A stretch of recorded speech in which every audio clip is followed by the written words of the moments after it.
Talk about it all here on the Jordy Culotta Show. Make sure and hit that like button, share button, comment button.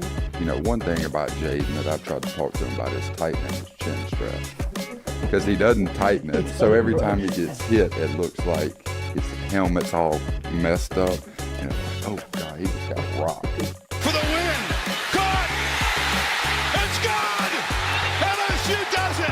After fucking Saturday night in Tiger Stadium, boys. Are you kidding me? Well, LSU fan came stuck his spike in my booty.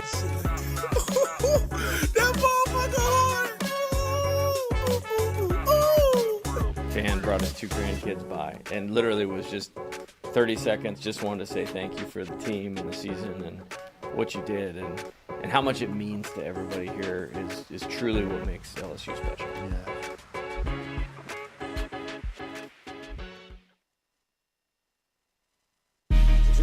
Coach Kelly, we're official.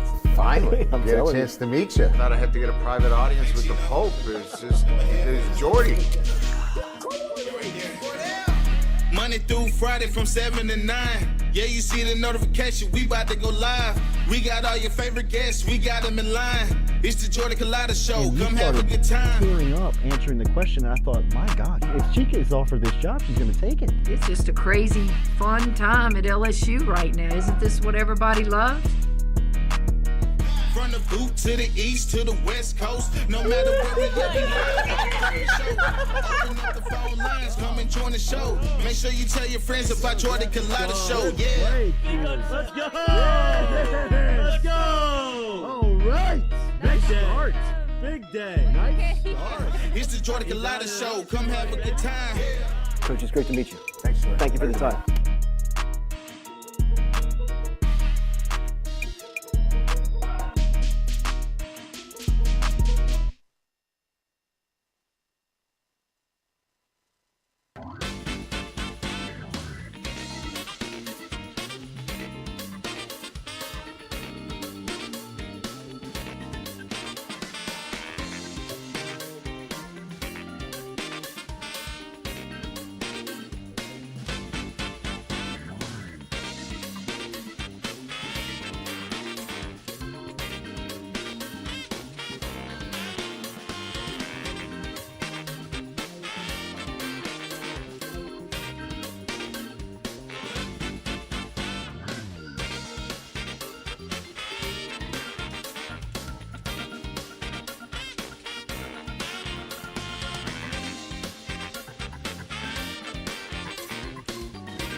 Welcome in and good morning here on this Tuesday of draft week as we're getting closer and closer to the first round of the NFL draft. This will happen on Thursday evening this week. LSU baseball tonight against Northwestern State, the Lloyd Bowl, really. This is the but you got to bring the split jersey out. Yeah, Lloyd's got both of his degrees, both of his alma maters from college. Yeah, really torn. Taking each Go other fuck yourself, on. Northwestern State. In Alec Box. Waste of time that was. You have to go back to college then. You're a master. I am a master. Didn't even finish the degree. They still gave it to me. I think I was a credit short. Whoops. Yeah, that'll be all right. You did enough. They can't take it away from me, can they? Not at this point. Not that I'm using it. I mean, technically you're using I it. just put all the notes on my Apple Watch and cheated my way through it. Do what you gotta do, kids. No, don't listen to him. But yes, tonight at 6:30, LSU versus Northwestern State in Alec Box Stadium as the Tigers look to continue to stay on track in the midweek games.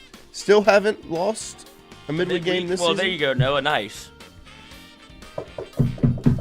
Knock up here with me. Come on. Come on. But yeah, so up to this point, knocking on wood, LSU has not lost a midweek game yet. Hopefully it doesn't get started tonight. Appreciate all you guys getting in here in the chat. Good morning, folks. Morning, crew. Good morning, Bunker brothers and sisters. Everyone, hope everyone has a great, productive, and blessed day. Go Tigers. Sabrion, morning, boys. Y'all started up on time this morning. Hell yeah. I told you, yesterday we had things going on. Yes. We really had no, If you I'm going to knew. be completely frank. Before the show yesterday, we didn't talk about sports at all. We usually, we throw some things back and forth and get the discussion started kind of before the show begins. But yesterday we were handling, strictly business before the show. You have no idea what I do to get here. So Drove from Alexandria. Woke up at 3 in the morning. It's not about me, though. with his cat, With the cat. with the kitty cat, Not Carl. not Carl. Not Did Carl see the Carl cat. on Thursday. Did you? Yeah. Said hello. Met the parents. Awesome. Big the family got to meet the cat, Carl the cat. Got a cat. But yes, back in Alec Box tonight, LSU versus Northwestern State. LSU football is officially in the off-season. Spring portal windows open. Not really any news around LSU football in the spring portal just yet. We'll see if anything arises as we go through the next week. But speaking of portal news and LSU, The Pope? there's a lot of nope. He did open the portal for every 25 years, and then he died. Rest of me. He also met J.D. Vance. Oh, and the Then yellow died. tie. Yeah. I don't know what that means, but I was all in. I saw it on Twitter too. Open your third eye. I was like, I don't know what this Wait, means. did Castellanos cash out last night? Did Oh. he go yard? We need to check. We have to check our Castellanos bet. We for those that weren't there yesterday, obviously the Pope passed away Easter Monday. Oh. And so Lloyd went and snuck a bet on Nick Castellanos to send a deep drive into left Sent center. to heaven. And he didn't. No, he didn't. Did not But go yard. I'm not the only loser. Oh, he went over 4. Yeah, well, he's probably pressing a little bit. Yep. It was the most bet single.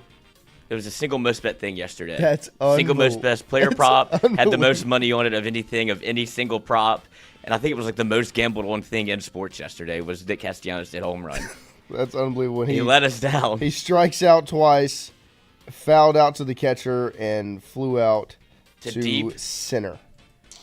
Deep center field. Couldn't quite get it. And that was his last at bat. I wonder if the Pope was the wind was blowing in all of a sudden. No home runs today, Nick.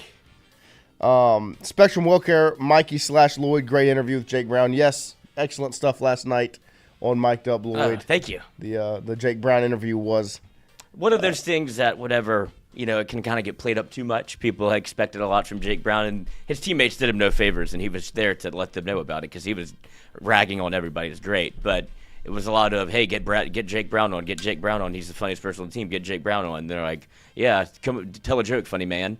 And we did. It was great. Jake was awesome. second time to be on the show, and he was like, last year, I mean, yeah, it was his freshman year. He was like, that doesn't count. I was nervous. He goes, I don't give a fuck right now. So it was great to have him on. Great episode of Mic'd Up last night. Check it out. Monday, Wednesday, 6 to 8. Friday, 1 to 3. Tomorrow, we should have Jay Johnson, your head coach, and happy belated birthday. Born on 420. Yes, he was. He had an Easter 420 Jay Johnson birthday. That's a mega blunt. Collaboration. all on Sunday. Brian Burgess, good morning, everyone. A happy Thoughtful Tuesday. I pray you all are having a blessed morning so far. Thank you very much, Brian. We appreciate you being here. We appreciate everybody being here. But like we said, some news transfer portal wise with LSU women's basketball. There's a lot of discourse and chatter and chit chat. There was a tweet put out yesterday by one, was it Skim Milky that put it out? A very reliable source. Yes, very reliable source, obviously, and put out a tweet that had a little something to do with Malaysia Fulwiley and LSU. She said, let's see, where's it at? If I can find this tweet that she put out. She puts out a whole lot of women's basketball stuff. Let's see. You got it pulled up for me? Thank you very much. I love it. So yeah, Skim Mulkey puts out a little tweet yesterday. They got the Twitterverse talking about Fulwiley and LSU. Obviously, you saw last week Sarah Williams was on campus, the big time post player in the transfer portal, out of Wisconsin. What is this, a Slack? Like they have a This looks like Slack. Burnerverse is wild. Yeah. Malaysia Fulwiley, here's the story I got. She did not want to leave South Carolina. Mom wanted her to chase the bag. Fulwiley wanted to stay. Mom wanted to get money. Agent got fired, and now her new agent is Chin's old agent. Once she left, Dawn just wasn't going to allow her back. That's why the news of her leaving and her announcement were so far apart. And then later on Twitter, let me see, Fulwiley, it started coming up that LSU, Skim Milky puts out, South Carolina transfer Malaysia Fulwiley will be visiting LSU soon in quotes. According to multiple sources, LSU seems to be the front runner at this point to land Fulwiley. And it kind of picked up a little bit of chatter throughout the Twitterverse.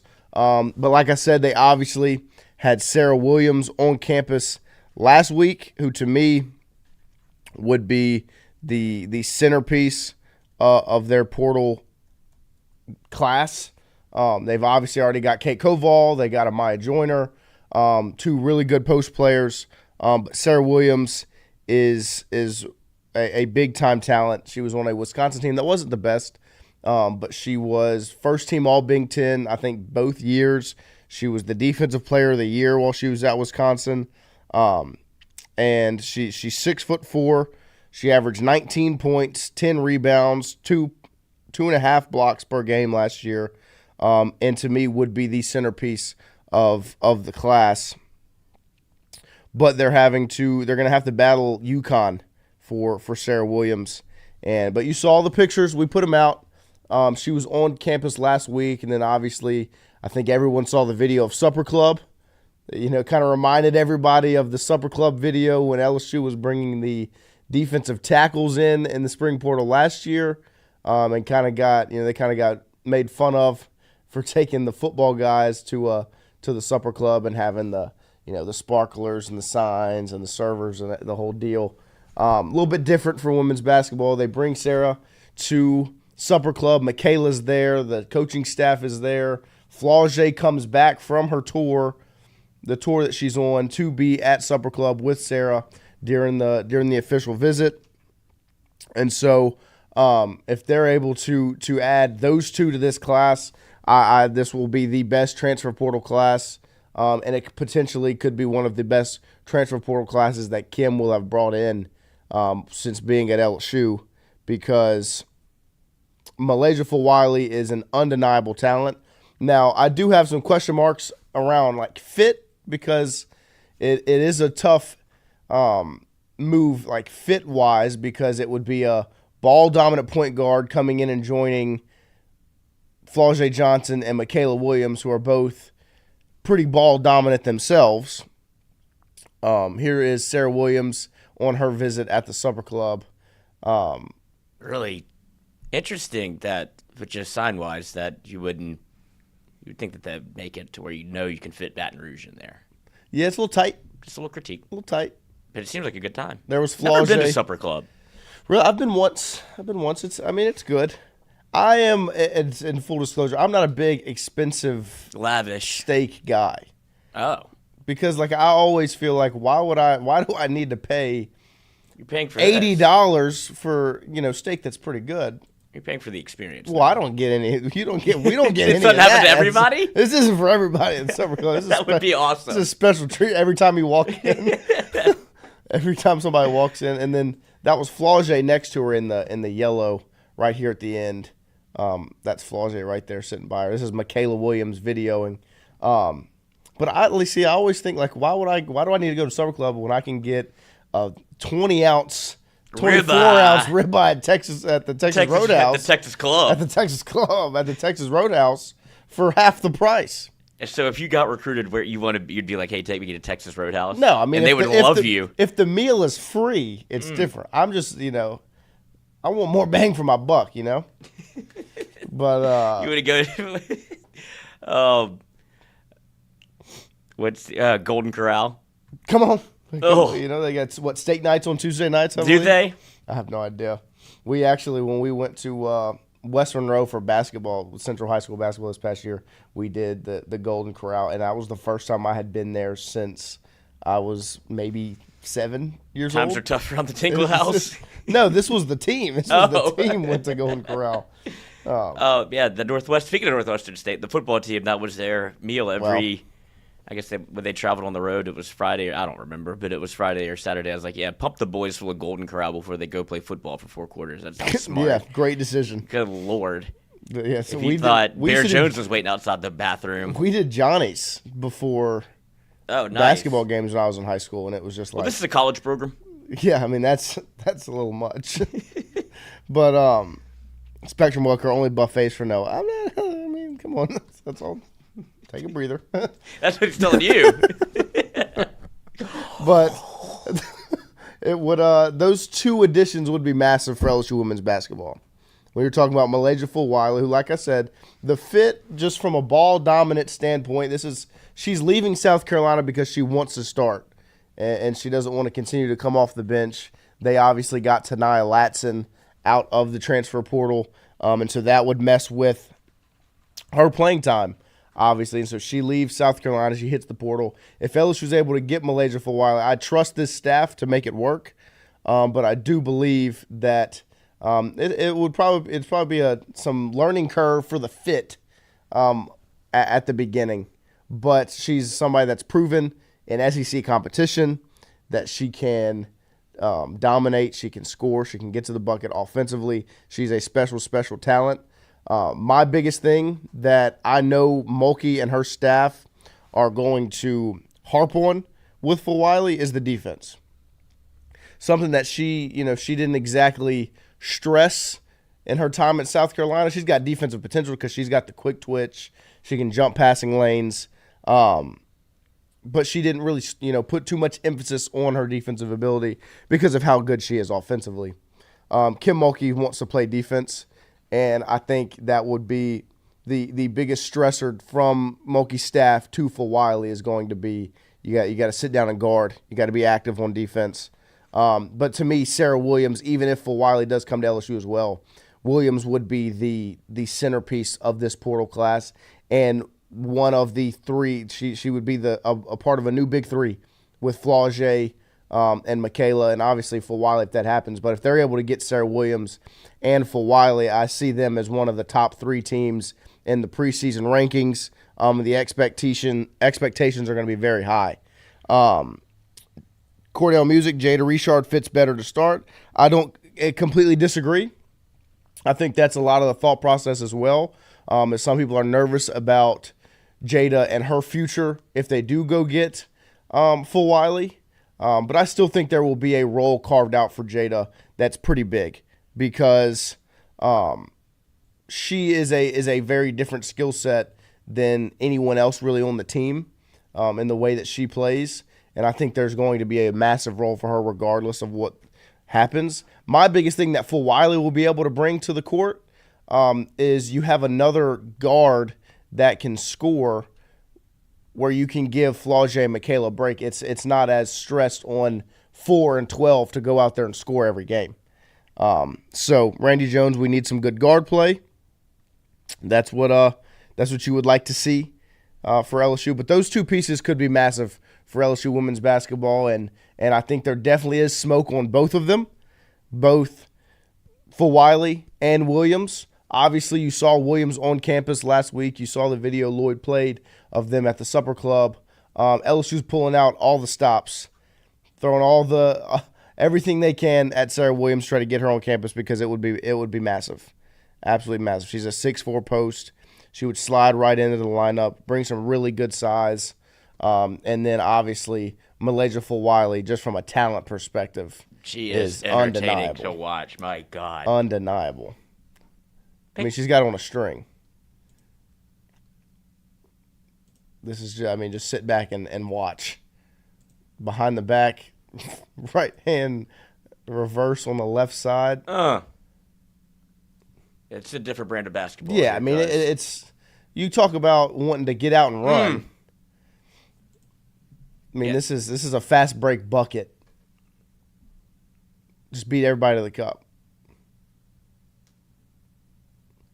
Got the ball on a string. Score. Yeah, I mean, like Legitimate. an unbelievable offensive talent. Yeah, I'll take whatever defense, whatever she wants to do on defense. I'm cool with whatever, dude. She looks like Kyrie Irving. It's pretty impressive when you sit and watch it. But like that's just as much as we talk about fit and about defensive effort and worrying about kind of what some of the other pieces are going to do with a decision like this. Talent and skill like this is undeniable. Like it's pretty hard to say no to somebody like this because of not knowing if it'll fit. I think you make it work. At some point, yeah, you do have to acquiesce some of what maybe you want to do stylistically if that's available. Yes. You can get Malaysia Fulwiley out the portal and change. That's an absolute, like you said, talent, undeniable, and it changes the way that you play basketball. Like, I don't think she would come here to come off the bench, but that would be fine if she wants to start. Yeah, I mean, you make it running the floor. You make it. Her, Michaela, and Flau'jae from an offensive standpoint are pretty impressive. Matthew Conkle. It doesn't always work out here for the transfers. Look at Haley Van Lith. She went from Caitlin Clark putting her on a poster to SI Swimsuit putting her on a poster. LOL. Nice. I have seen some comparisons with this to the Haley Van Lith edition as well. To me, it's completely different because Fulwiley's done it for 2 seasons at the highest level with South Carolina. Like, it's not a upgrade in competition moving from South Carolina to LSU. It's really just a change in venue. It's change in what's around you. And in the case of Haley Van Lith, she came from the ACC to the SEC, and the competition was a little bit stiffer. Like it was more difficult to find success, and she didn't exactly fit on that team.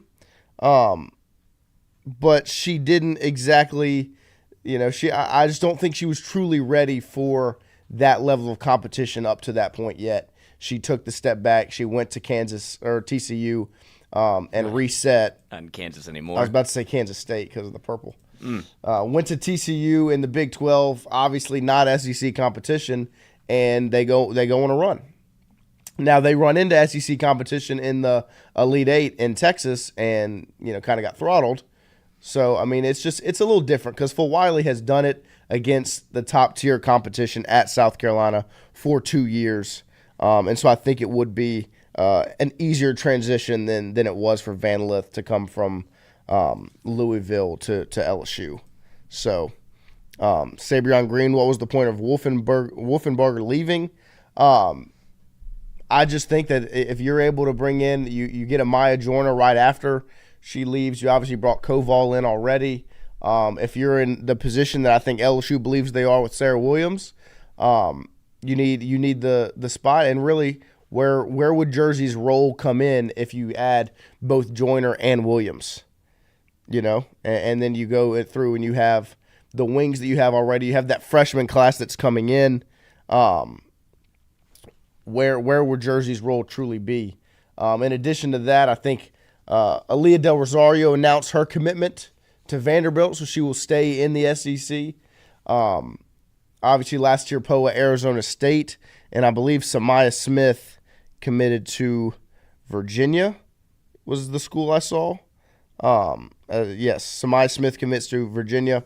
So 3 of the LSU transfer entries leaving LSU have found their home in Del Rosario going to Vanderbilt, Samaya Smith, Virginia, and last year Poa, Arizona State. Charles County Matter, HVL was going through some other issues, and it's well documented. That's very true as well. There are a lot of things going on, and I think that the Full Wiley situation is much different than Haley Van Lith. As much as it seems similar because you're bringing a star guard from another team to your team and it didn't exactly pan out then, that doesn't mean that it's for precedent that it's not going to pan out this time. Cordell Jersey was a true wing playing in the post. She was playing a new position, didn't exactly work out all that well. Now LSU's bringing in players that fit those roles better. And so it's just one of those things that it's probably better off for both sides to move forward. So big expectations for LSU women's basketball in the transfer portal right now. And if they're able to, find success with these two, bringing in Full Wiley and Williams, that is an absolutely stacked roster going into 2025, 2026. Like, when you're talking about Full Wiley, Johnson, Williams, and Koval, and then you have Amaya Joyner, you have those 4 freshmen that are coming in that are outstanding, Jada Richard, and just those all these pieces you've been able to put together. You still have KG on the team. It's an absolutely loaded roster.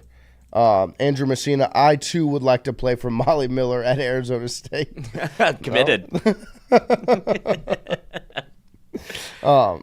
So if they're able to find success with these two in the portal, like some of the smoke is saying, it would be massive for Kim Mulkey and LSU. And it would essentially be like a new era of LSU women's basketball because a lot of the old guard is kind of out. A lot of the people that were left over from the national championship team and the Elite Eight team the year after that have kind of been reset and new blood is in the building.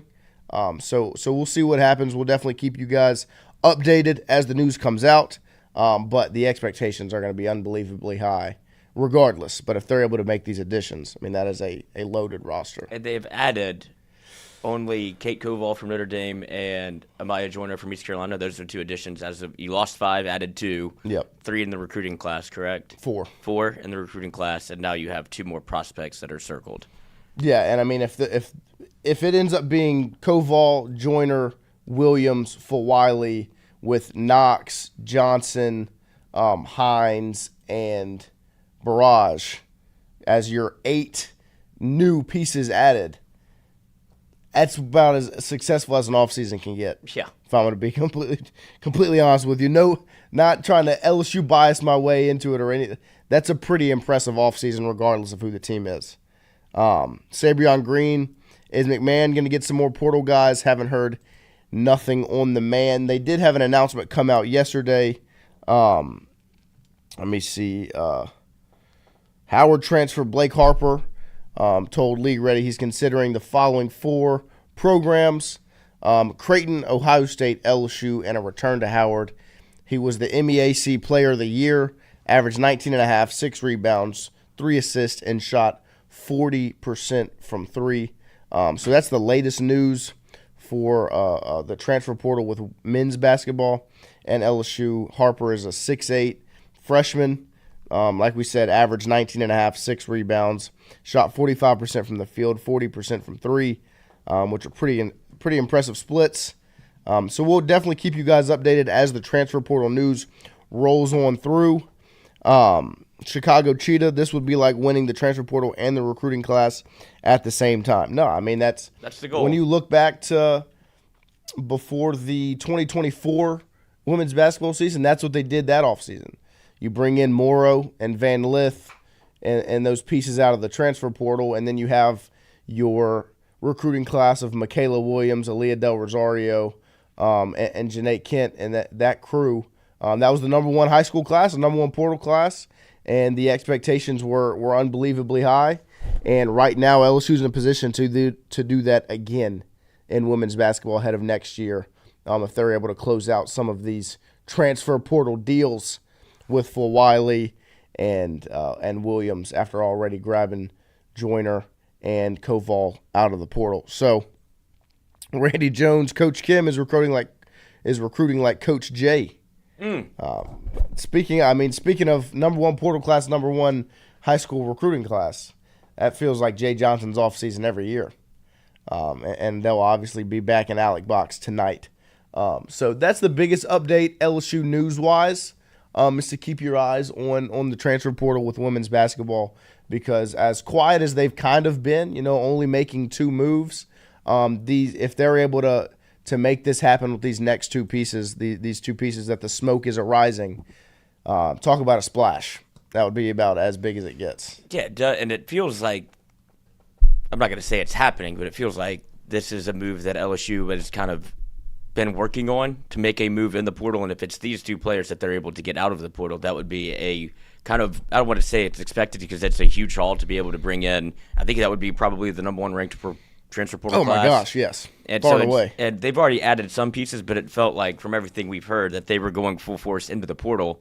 And then when you have a player like Fulwiley kind of fall into the portal where you didn't really expect her to, I didn't. Right. And I don't think South Carolina did either. And this is the side of NIL where nobody really knows the truth or getting information from skim milky. So, I mean, take that for what it's worth as to what the story is. But that doesn't change the fact that she's in the portal. Yeah. And if LSU's able to add that haul, that they obviously, it's been a full-on press from the get. When you bring people to Supper Club, you saw like Rita's tweeting about, hey, add a certain someone that's on campus, and I just want to see what LSU's like see what the fan base is all about. And it was a full-on press for 24 hours to continue to recruit. And now with LSU and what the staff is doing, if this is the direction that they want to go, it feels like you're trying to build a contender once again and continue to stay in that fight of when it really gets down to it, there's 6 to 8 teams that can probably win a national championship, and you want to stay in that number. Yeah, you want to make even sure. with just Flage and Michaela. Yes, you feel like you're in the fight. But if you 100%. Add Fulwiley, good Lord. Yeah, and you add Williams, who's fits right in on this roster already that has Joyner and Koval added.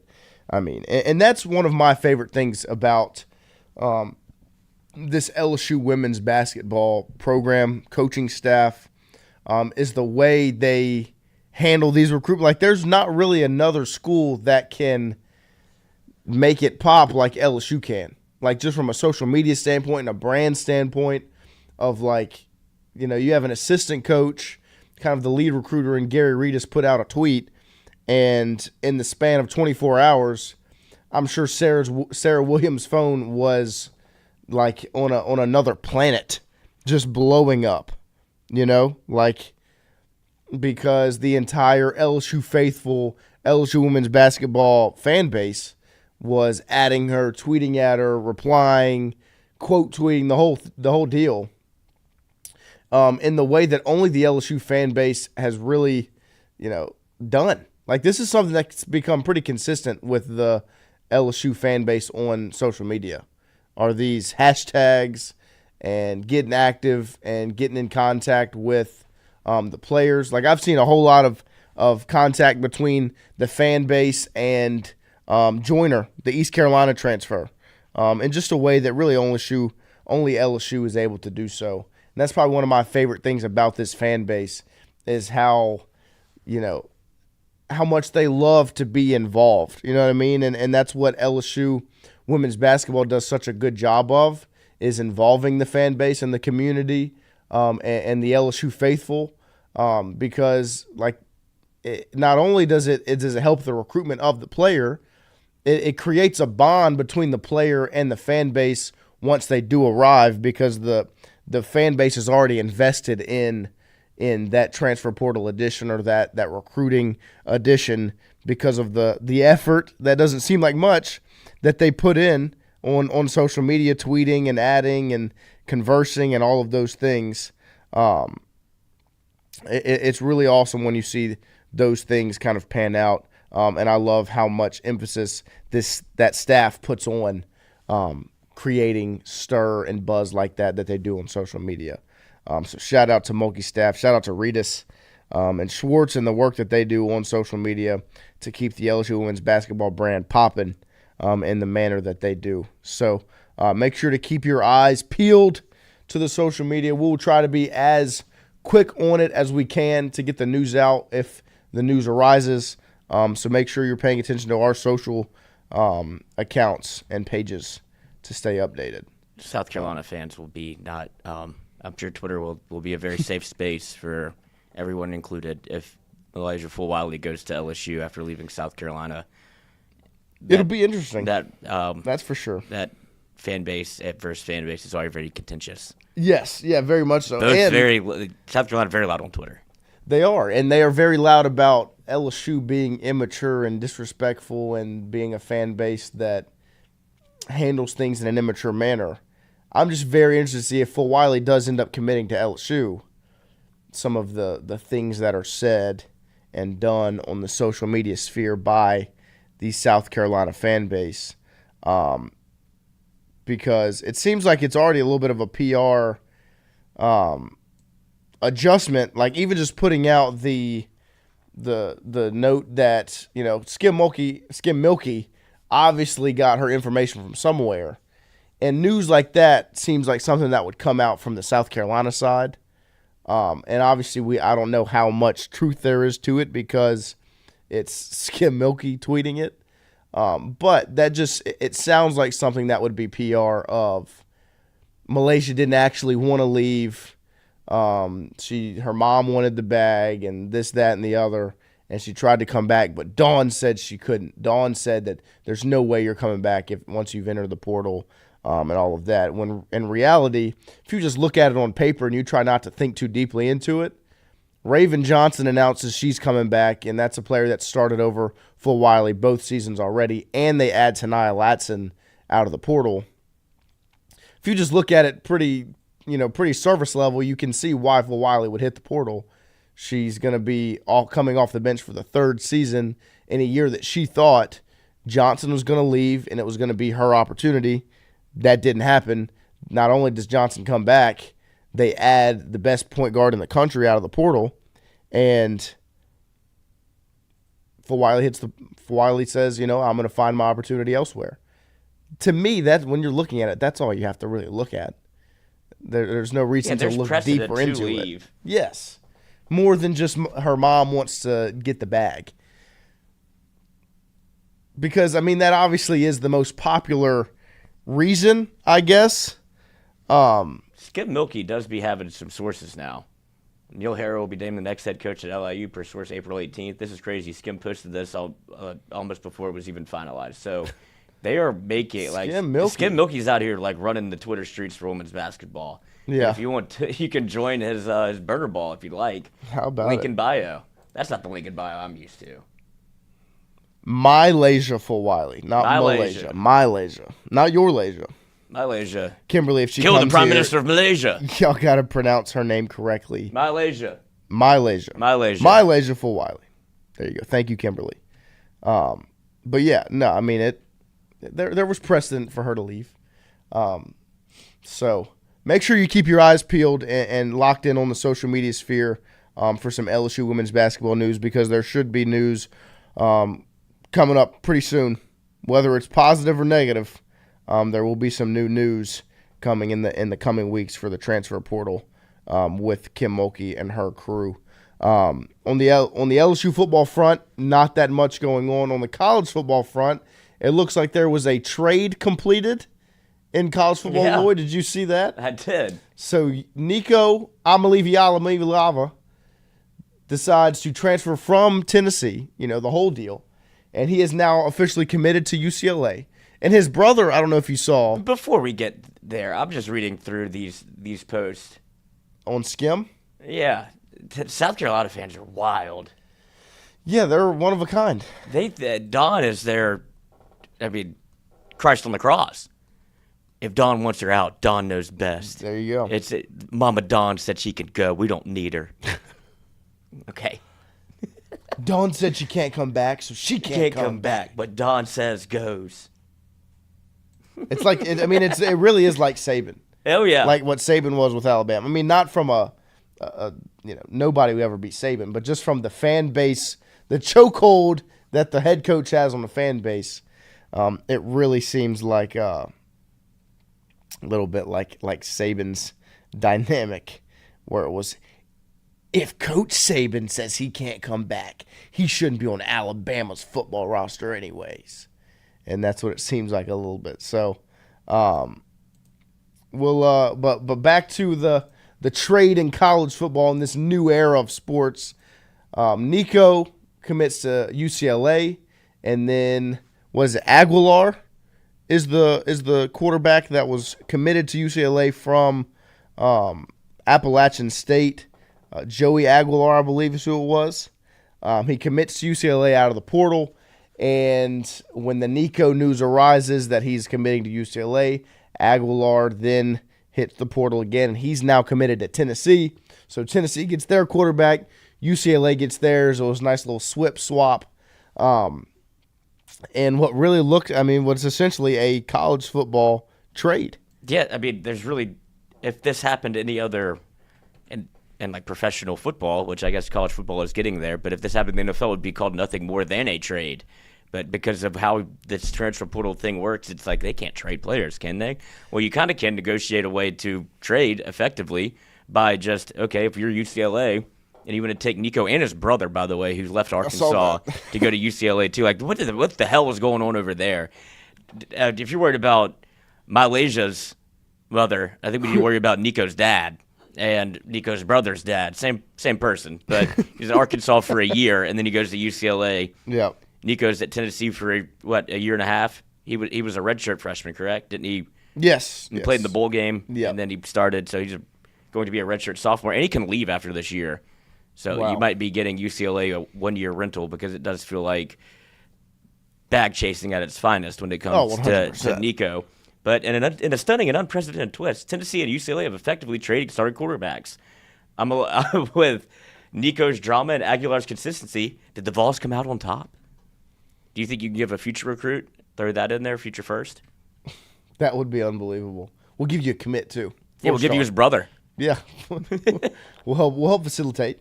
But they swapped starters. They just swap starting quarterbacks.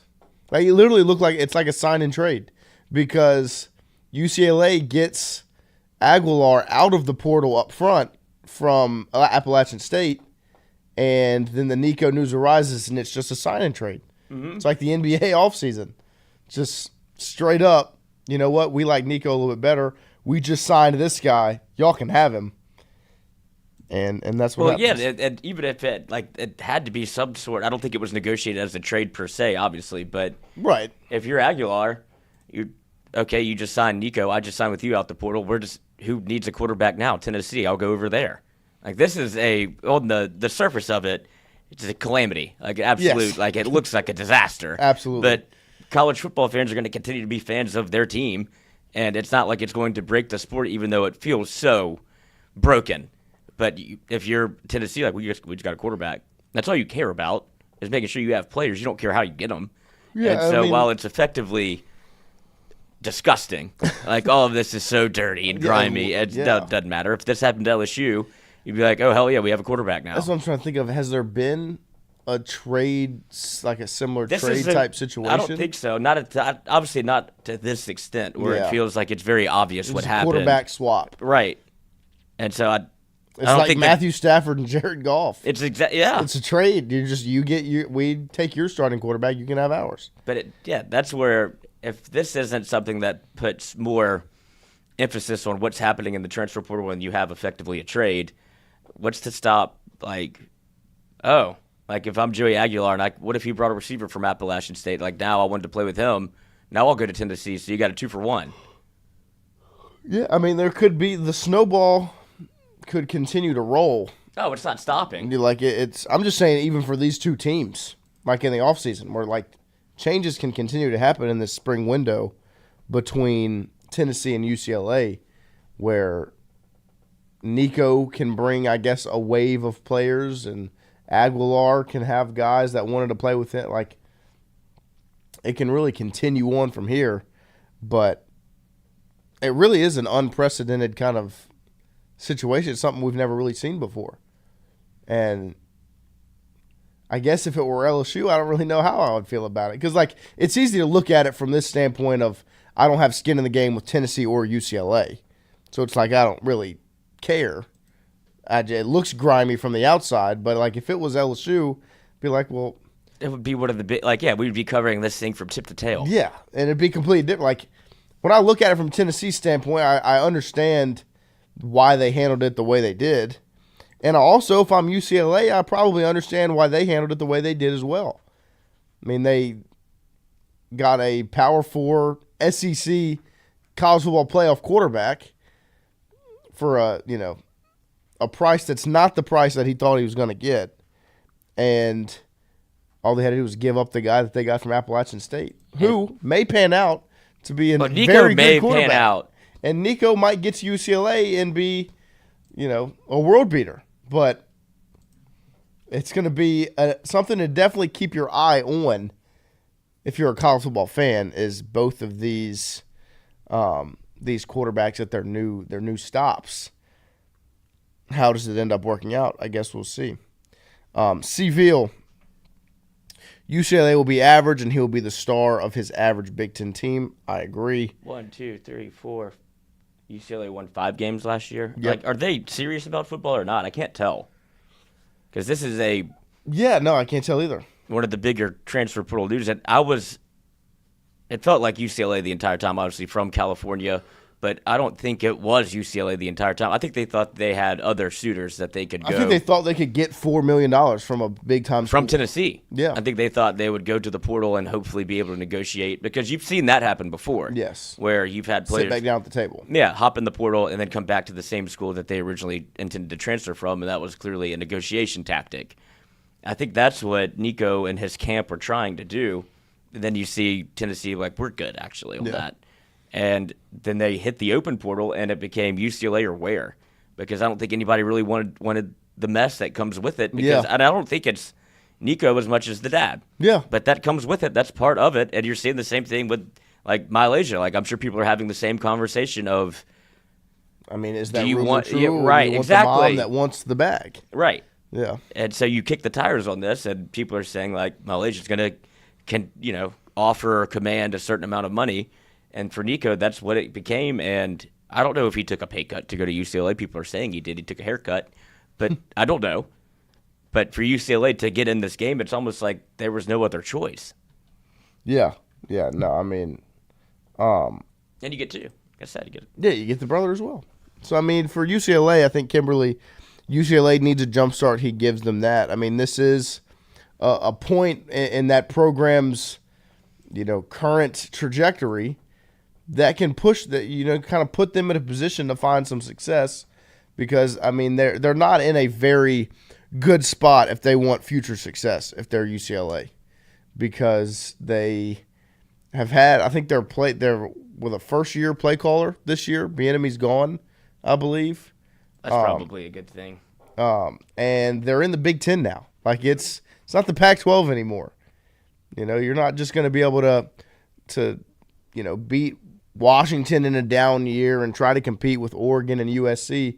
Now you've got Ohio State and Penn State and Michigan State and all, go down the list of Big Ten programs, Maryland. And you have to compete with that year in, year out, while still fighting with USC in state every single season.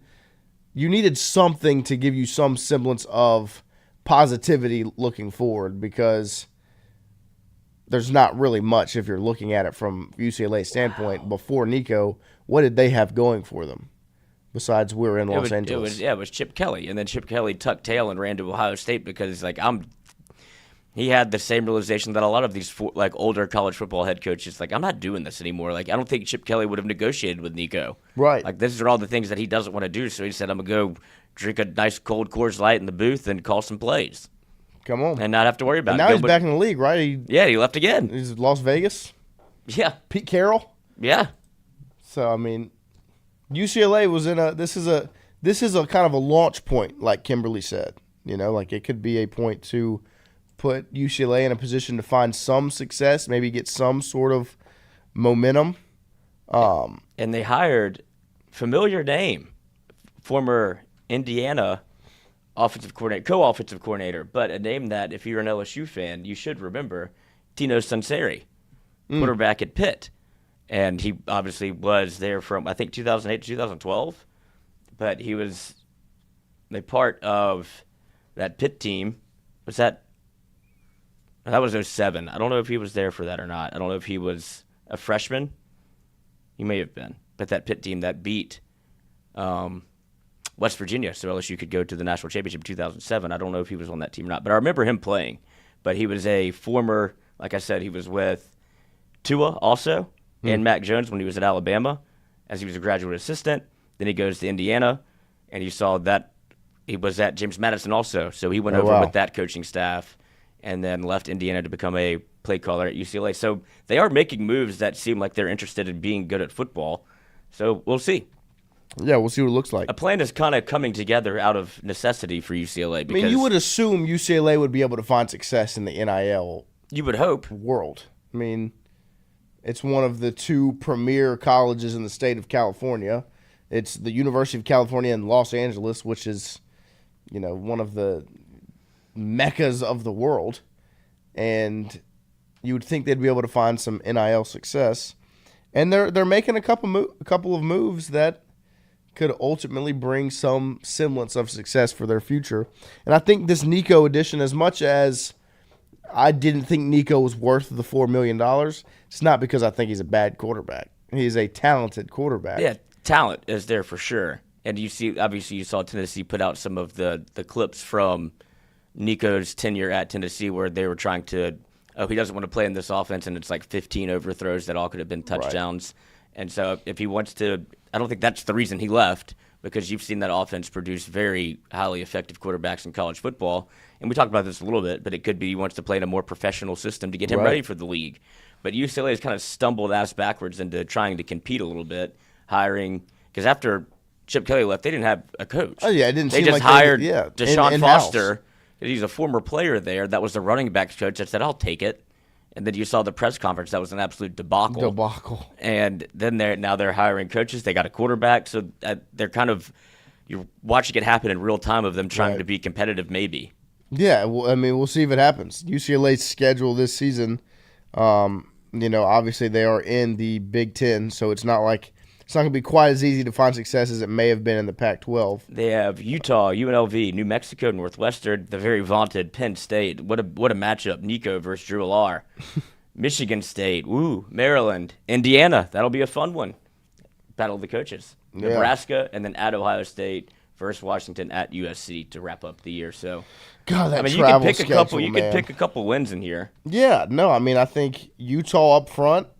Utah is a pretty good team, but I don't know what Utah is exactly going to look like. They can try and find a way to get a win. UNLV will be a good game number 2. Once you get into the Big Ten schedule, it'll be a little more difficult to find wins. But Utah. Cam Rising, the sun is set. He's no longer the quarterback? Cam Rising not on Utah's 2025 roster. Wow. He had the ability to come back.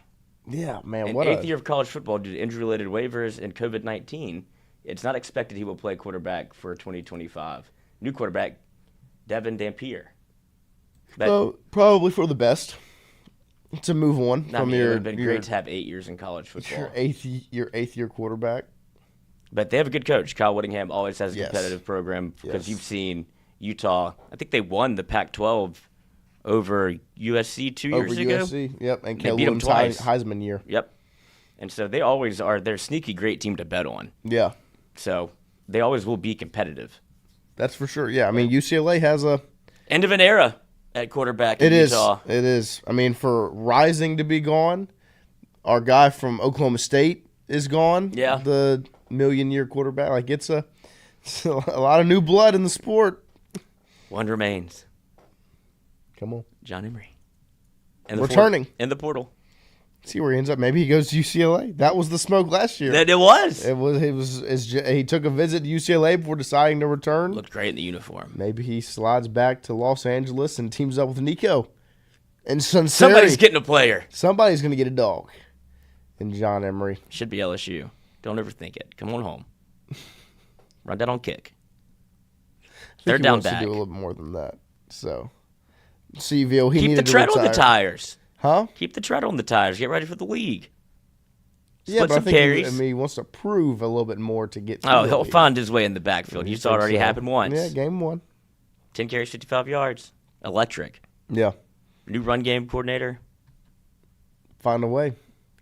Maybe now you've got Durham and Caleb. When Jackson Josh coming Williams is back, gone, and Caleb Jackson, sure, but you need a veteran presence in that room. That's what Caleb Jackson is. He's a junior. John Emery's an 8th year senior, 7th year senior. John Emery's a year older than There's me. nobody more experienced than John Emery. No, that's for sure. Nobody. Come on home. My last pitch. There you Until go. he puts his name on the dotted line somewhere else. Somewhere else. You'll hold out hope until you see him in that other uniform. That committed graphic posted. And I'll bet him to win the Heisman. Heisman. Fair enough. We are rolling on towards hour number 2, so we're going to take a quick break, reset, get ready for the second hour as we are enjoying this Tuesday morning ahead of draft week, LSU baseball tonight, all of the above. We'll be back right after this. Anybody know the first spot? Because I do. Red Stick Sports. Red Stick Sports. Me. Red Stick Sports. Red Stick Sports, a local staple in Baton Rouge to all sports fans, was founded back in 1981 and has remained a family business for over 40 years. Today, they still have the great selection on the floor, but they're also a leader in custom apparel for businesses, sports teams, and other groups. Take it from us, everybody over here at FM Digital Media. They help us out with all of our apparel. Let them help you out today. Go ask for Cody over at Red Stick Sports. Check him out online at redsticksports.biz. The Jordy Collada Show is brought to you by A-Bears Lawn Maintenance. Commercial or residential, A-Bears Lawn Maintenance is ready to work. A-Bears can tackle all your homeowners association requirements. Call Blake at 225-485-8022. A-Bears Lawn Maintenance. Are you looking for sound financial advice? Then get in touch with Daniel Newman of Edward Jones. You can call him today at 225-261-8262 or email him daniel.newman@edwardjones.com. If you're planning for retirement, saving for college for children or grandchildren, or just looking for sound investment opportunities, get in touch with Daniel today, 225-261-8262, located on Magnolia Square Drive in Central. Daniel Newman of Edward Jones. Well, the Oscar Andrews Sports Medicine Institute collaborative effort was an idea from Dr. Andrews and myself to bring together two great names, the Andrews name and the Ochsner name, to elevate the quality of care for athletes in the state of Louisiana, where he's from. I always thought I would come back to Louisiana and practice orthopedics with my subspecialty being sports medicine. This was an opportunity through Ochsner's to come back and work the entire state to help develop and take sports medicine to a new level. As an orthopedic surgeon, what this means in the future in terms of, access for our community to the type of care that Dr. Andrews pioneered, words can't describe how valuable that is. Ochsner has a great opportunity here to really grow, and Dr. Burnham, of course, is the mainstay of making that happen. If you want to have first-class sports medicine care, check in with Dr. Burnham and his group, and you'll be more than impressed and pleased. Fourier Insurance Agency, established in 1946, helping you with your home, auto, commercial, life and health insurance needs. around in Baton Rouge at 4275 Government Street and online at FourierAgency.com. Whatever insurance you're in the market for, home, auto, commercial, contractors, life, and health, get in touch with Fourier Insurance Agency, FourierAgency.com, or give them a call at 225-383-0682. Fourier Agency. Get Gordon. And get it done. Yeah, everybody know Gordon in a 225. He done link with Big Four. He got buku ties, Ferrari sliding, flying in a new coupe ride. And every time I ride by, I see a brand new sign. I'm a Gordon. I know that he gon' get it done. Whether it's a big truck crash or a hit and run, recovery funds, he fighting to get a ton. Mike Epps, man, we all about the Benjamin. Handling injuries, man, are you kidding me? Gordon McKernan, that's champion energy. Yeah, family man with a family plan. Get Gordon, he gon' fix it like a handyman. Get Gordon. And get it done. Welcome to Trifecta. Trifecta Sports Therapy in Baton Rouge. Recover, repair, restore. At Trifecta, they believe in total body wellness. Trifecta gets the body back to its full potential. Whether you're a youth or pro athlete, a pre or postnatal mom, or if you lead an active lifestyle or a senior citizen, Trifecta has the class, the sports massage, the sports therapist, the stretch therapist, or the equipment like infrared sauna, cold plunges, and golf simulators to find your best. Find Trifecta online at trifectasportstherapy.com or check out the beautiful facility today, 8221 Goodwood. Trifecta Sports Therapy. Hey, Tiger fans, when traveling through Natchez, Mississippi, make sure to visit us, Tom and Wright Granning, at Go Mart on the Go Deli. Go Mart has clean restrooms, community coffee, an awesome beer cave, and a great selection of anything you may need on your trip. Located at 4 Sergeant Prentice Drive as you're entering Natchez on your left. Also stop by Wardo's Po' Boys at 309 North Broadway on the beautiful Natchez Bluff, where everyone is family.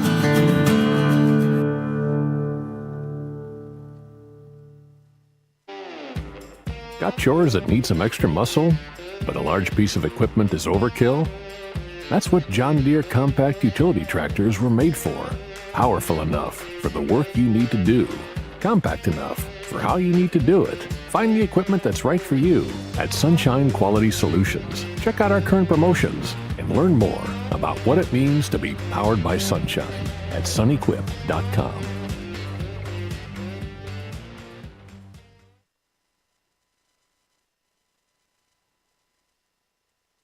Will Campbell is giving you the chance to own a piece of the NFL Draft. Enter to win the one-of-one Rolex he'll wear on draft day. One winner will also receive 2 tickets to his first NFL home game, and even more prizes drawn for signed gear. From the big stage to your collection, take your pick today.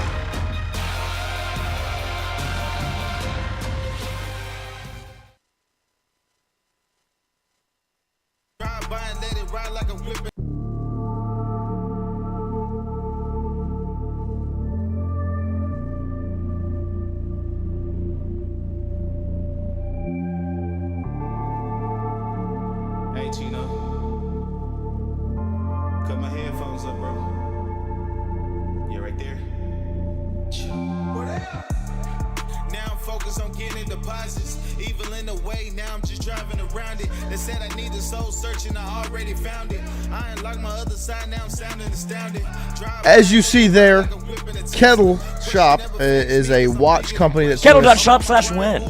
Well, actually, if you want to get a free entry in addition to a $10 entry, if you use kettle.shop/Jordy is the link that they created. Beautiful video. I sent it incorrectly in the chat. Let me redo that. That's the link that they shared with us for you guys to get a free entry to potentially win that Will Campbell custom Rolex that he's going to wear on draft night. So it's a pretty cool deal that they're doing. I got on the phone with them yesterday before they sent all this content over, like you saw in that video, where there's different draft cards, like trading cards that people will do, like Topps and Fanatics will do with the MLB debuts and all those sorts of things. This was Kettle's idea of something that they could do that was football related. They're kind of like StockX or GOAT of watches, like instead of shoes, it's watches. And this was their idea of doing kind of like a collectible with a professional athlete and their fan base. So if you're interested in winning the Rolex that Will is going to wear Thursday night at the NFL draft, enter your name in. You can do a $10 entry as well, but you get a free entry with the code with the link that we have given you, kettle.shop/Jordy. The campaign runs from April 21st, so yesterday, until May 2nd, which is what, next Friday, I believe. May 2nd is next Friday. It is. So looking at the calendar right now. There you go. So from yesterday to next Friday, that link will be available, and you'll also have a chance to win other giveaways, not just the watch, signed mini helmets, signed footballs, and even tickets to Will's first home games. So be on the lookout. Make sure you use that link and enter your name in for a chance to win that watch. It's a pretty clean Rolex. I don't know if you saw it on Big Will's arm, but it's a pretty good looking watch, and it's got a custom engraved thing on the bottom with Will's name. And like I said, he'll be wearing it Thursday night. So if you want a chance to win that watch, enter your name, hit that link, and enter the raffle. I mean, look at that bad boy. Will Campbell Draft Day 2025. Beautiful. Get some tickets. That watch. Rolex is a flex. Yeah, it would be it'd be quite the win if you win that raffle. So make sure status symbol. You put I hope your somebody wins, like me. Yeah, you want that? Like, oh, you have a Rolex. Yeah. Aren't you? You must be rich. You must be rich. You must be loaded. Yep. I worked my whole life for this thing. It says Will Campbell on it. Yeah, buddy. Draft Day. Great movie. Watched Tom it last Ford. night. Did you? It's like a yearly tradition. You have to watch Draft Day on Draft Week. Is that Kevin Costner? It is indeed. And who else? Who's the woman? Oh, what's her name? Julia Roberts? No, that's Anne George Hathaway. Clooney's. Nope, but you're on the right. Naomi Watts. Nope. God, what's her name? Melissa McCarthy. That would have been Definitely funny. not. That would have probably made the movie better. What's her name? Jennifer Garner. Ugh. That's her name. What is Alias? Alias. That's the TV show she starred in. Yeah. Also, the only thing about that movie, not the only thing. There's a lot of things piece about of that shit movie. film. Chadwick Boseman's in it as well. Rest in peace. Yep. Arian Foster. Oh yeah. Continue on. But who's the woman again? Jennifer Garner. Jennifer Gardner and Kevin Costner spend an awful lot of time together in the closet. Like, you don't think that would have been a workplace malfeasance? We're like, where are they? Like, these two are always together in the company closet. Did you just see the general manager and Jennifer walk out of the closet again? Again. This is like 4 days in a row they've been in that closet for that 20 would minutes. raise a ton of red flags in the workplace. Like, we're just talking about the draft. Like, we all work for the same team. You could talk to us out loud. You could go to a conference room. but in addition to that, that movie in totality. He didn't have anybody go to his birthday. We were taking him with the number one pick no matter what. What's his name? It's Chadwick Boseman, and there's Bo Callahan is the quarterback. Chadwick Boseman is the defensive end from Ohio State that the Browns were gonna take regardless. And they trade everything to get the first pick, and then they trade the first pick to get all their ones back. And it was always, what does he write down? It was always Vontae Mack. It was always Vontae Mack. Let's see the moves that he made. Yeah, read me off the trades that he rips off, because it was, I remember when I first watched it as a kid, I thought it was the coolest thing ever. There, Matthew Conkle, Vontae Mack, no matter what. Vontae Mack, no matter what. Okay. Let's hear it. They made a whole Reddit post. This is a lot to read, and I'm going to do it. The movie Draft Day is widely regarded as hilarious in the way every team gets fleeced. It's a fun movie, but mostly regarding the trades is unrealistic. How bad were they? To look at this, I'm using current Draft Day values based on the trade calculator from Over the Cap. The values have not changed heavily since 2014, so there should be a reasonable evaluation from a value standpoint. The first trade of the draft is the Cleveland Browns moving up from the 7th overall pick to the 1st overall pick from the Seahawks. The Browns trade 7 and their next 2 first picks. The current draft value chart pulls the 1st overall pick as valued at 3,000 points, the 7th at 2,000 points. 2024, 1,200 points. 2025, same value. What does this equal out to? The Browns overpaid by 1,500 points. What is that in layman's terms? The Browns overpaid is roughly equivalent to this year's 19th overall pick if you want to allot for a certain amount of overpay.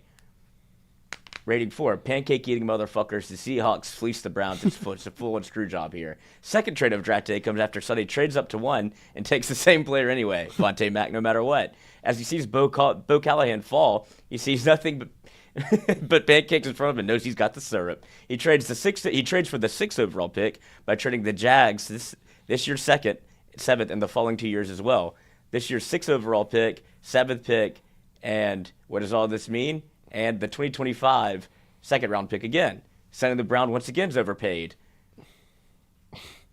So. It's unbelievable. They traded. Did they trade more? They trade from 7 to 1. They draft Mack with 1. They trade for 6 to then sit down with the Seahawks again at 6 to say, I believe, like, you can get Callahan now. They're like, look, I'm going to take him unless you give me all my firsts back. I'll give you the 6th pick. You get Callahan. I get my 7th pick back, and then they take the running back. Yeah, they take the linebacker. They're going to draft 7th overall with the 1st overall pick, and they trade 3 second-rounders for the Jaguars' 6th overall pick, putting them 1 spot ahead of Seattle at 7, who they traded the pick with. Yes. Seattle still wants the quarterback. They're going to draft 1st overall, so they trade back the Browns to 7th overall pick and 3 future first-rounders on top of adding a punt returner for the 6th overall pick. The Seahawks drafted the QB they wanted at 1st overall. The Browns drafted running back with the 7th overall pick. Yeah, Arian Foster. It's unbelievable. So because they're all in the war room because he's like, I want all my ones back. They lost 3 second-round picks, got the 1st overall pick, and a punt returner, and then the 7th pick again. Yep, and they got the first that they traded away they received back, so they were square there. So they should have just done anything. I don't need a quarterback, Sonny. I've got Brian Drew. That's true. Jags lost their 6th overall pick, but gained 3 second-rounders. It's an unbelievable movie. And, I mean, it's fitting Very for this believable week. from the Browns' perspective. Yes. And Carl Dunn in the chat, was he acting like Mickey Loomis, LOL? Yeah. No, I mean, Mickey doesn't make too bad a trade. I mean, he just makes bad selections. I wouldn't put it past Mickey to draft the PWGs. No spoilers, please. Sorry. Sorry. If you haven't seen Draft Day yet, you just watched you just missed out. You just watched the entire movie from the perception, the perspective of Lloyd Courtney. Well, the only thing that, like I said, I watched the film, and I could not get over how often that they were just, it looked like it was. Yeah, they're in the closet. Yeah, I feel like that would be a huge story. Yeah, I mean, in real life, that would be not glossed over the way it is in the film. There it is. That's the Saints when they draft Shamar Stewart on Thursday. Shamar Stewart, no matter what. But I don't know who the Saints are going to take, actually. Now that we talk about the draft, I have no idea. I don't think it'll be a quarterback, but it would be exciting if it was a quarterback. Who would be your guess right now, Lloyd, for the Saints to draft on Thursday?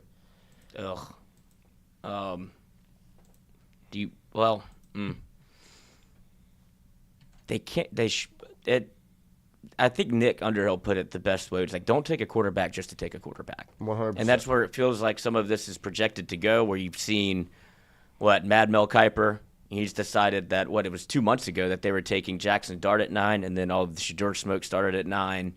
And now it's back to Jackson Dart. Yeah, now it's back to Jackson Dart. I don't want either, really. Also, now that since those conversations have happened, now you have Derek Carr say he hurt his shoulder. Right. And so you don't have a quarterback. He feels like, so if you don't draft one, is he going to be healthy?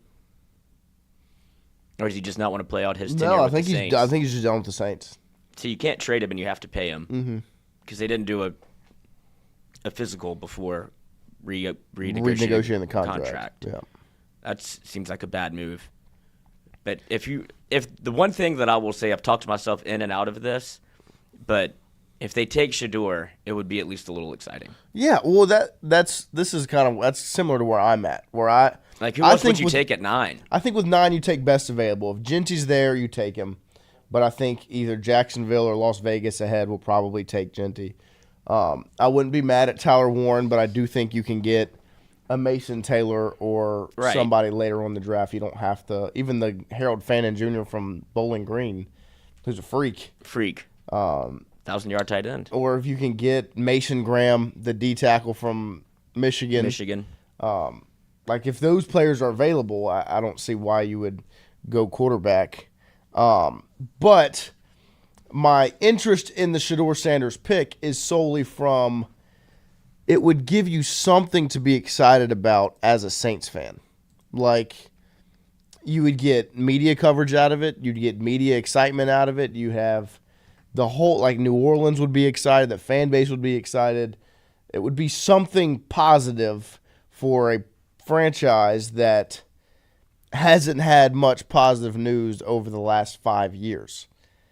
But that being said, I'm in the same position of you don't draft a quarterback, like Nick said, you don't draft a quarterback at 9 just because you want to get a quarterback. You have to. I saw it put out on Twitter. It was like a quarterback and a pro franchise are a marriage, and you don't get married to a quarterback just because you feel like you need a quarterback. It's got to be the right time. It's got to be the whole right everything and mesh and work out perfectly. It's it's like, when people turn a certain age, like, oh, I'm supposed to be married, or like people in high school, like, oh, we've been dating for 4 years, let's get married and go to college. It's like, that's probably a mistake. It's probably pretty stupid. Yeah, get ready for, we won't prenup. But, you're already in a messy divorce because you felt like you had to sign a quarterback. A messy separation currently because you're still together. Yeah, that's true. You're just sleeping in separate rooms. Separate. No, mommy and daddy are fine. Paul Dunn, do not draft a running back or quarterback at 9. Adam Schefter. Saints have already made exploratory calls about trading up in the second round per league sources. That would not shock me in the least. No, I if they don't draft a quarterback at 9, I think that they'll trade up because I think they can get Dart or Milroe. I don't think Shedeur would make it past the Steelers at 21. Right. If they can get up and get Dart or Milroe, I think they probably do it. According to Schefter, the belief is that the Saints would be looking to move up to select Ole Miss quarterback Jackson Dart. The Saints hold the 40th overall pick, which is the 7th selection in round 2. The Saints don't select a quarterback at 9. The belief is that the team would use the pick on an offense or defensive lineman, Schefter reported. New Orleans used its first-round pick a year ago on left tackle Fuaga, and its 2023 first-round selection on defensive tackle Brian Brzee. Still, Saints have a hole at left guard, and the run defense was second worst in the NFL. Yeah. No, the Saints have only used the first-round pick on a quarterback one time, Archie Manning. But I do think that from everything I've heard about the Saints defensive coordinator selection, former Chargers head coach Staley that kind of got run out of town, in his defense, he needs like a good 3 technique. That's why they went and signed former LSU player Devon Gottschall. And so I could see them trying to bolster that defensive line room with what's his name, Mason Graham. If they can get him. I could see that for trying to give some sort of stability on their defense. And if you have the second worst run defense in the NFL, which was very apparent after Saquon Barkley made that very obvious. Yeah, what was that, week 3? Yeah, you were winning. Yeah, you were 2-0. Had the highest scoring offense in the league. And you were beating the Eagles, and Saquon just took your lunch money and ended your season. Ran off with it. Yeah, no, that's the one, I guess, positive about the Saints going into draft night is at least it's exciting. It's going to be hard to screw it up because you need everything. Yeah, but I don't even see what's the difference between Jackson Dart and Spencer Rattler? Everybody was so high on Spencer Rattler all year. Right. And then he played, and everybody's like, oh, he sucks. And then it was like, let's do a whole year of Spencer Rattler. And now it's like a quarterback regardless. Jackson Dart. But go get Garrett Grayson again. Adrian McPherson. Stud. Nick Fitzgerald. Yeah, just out of spite. Yeah.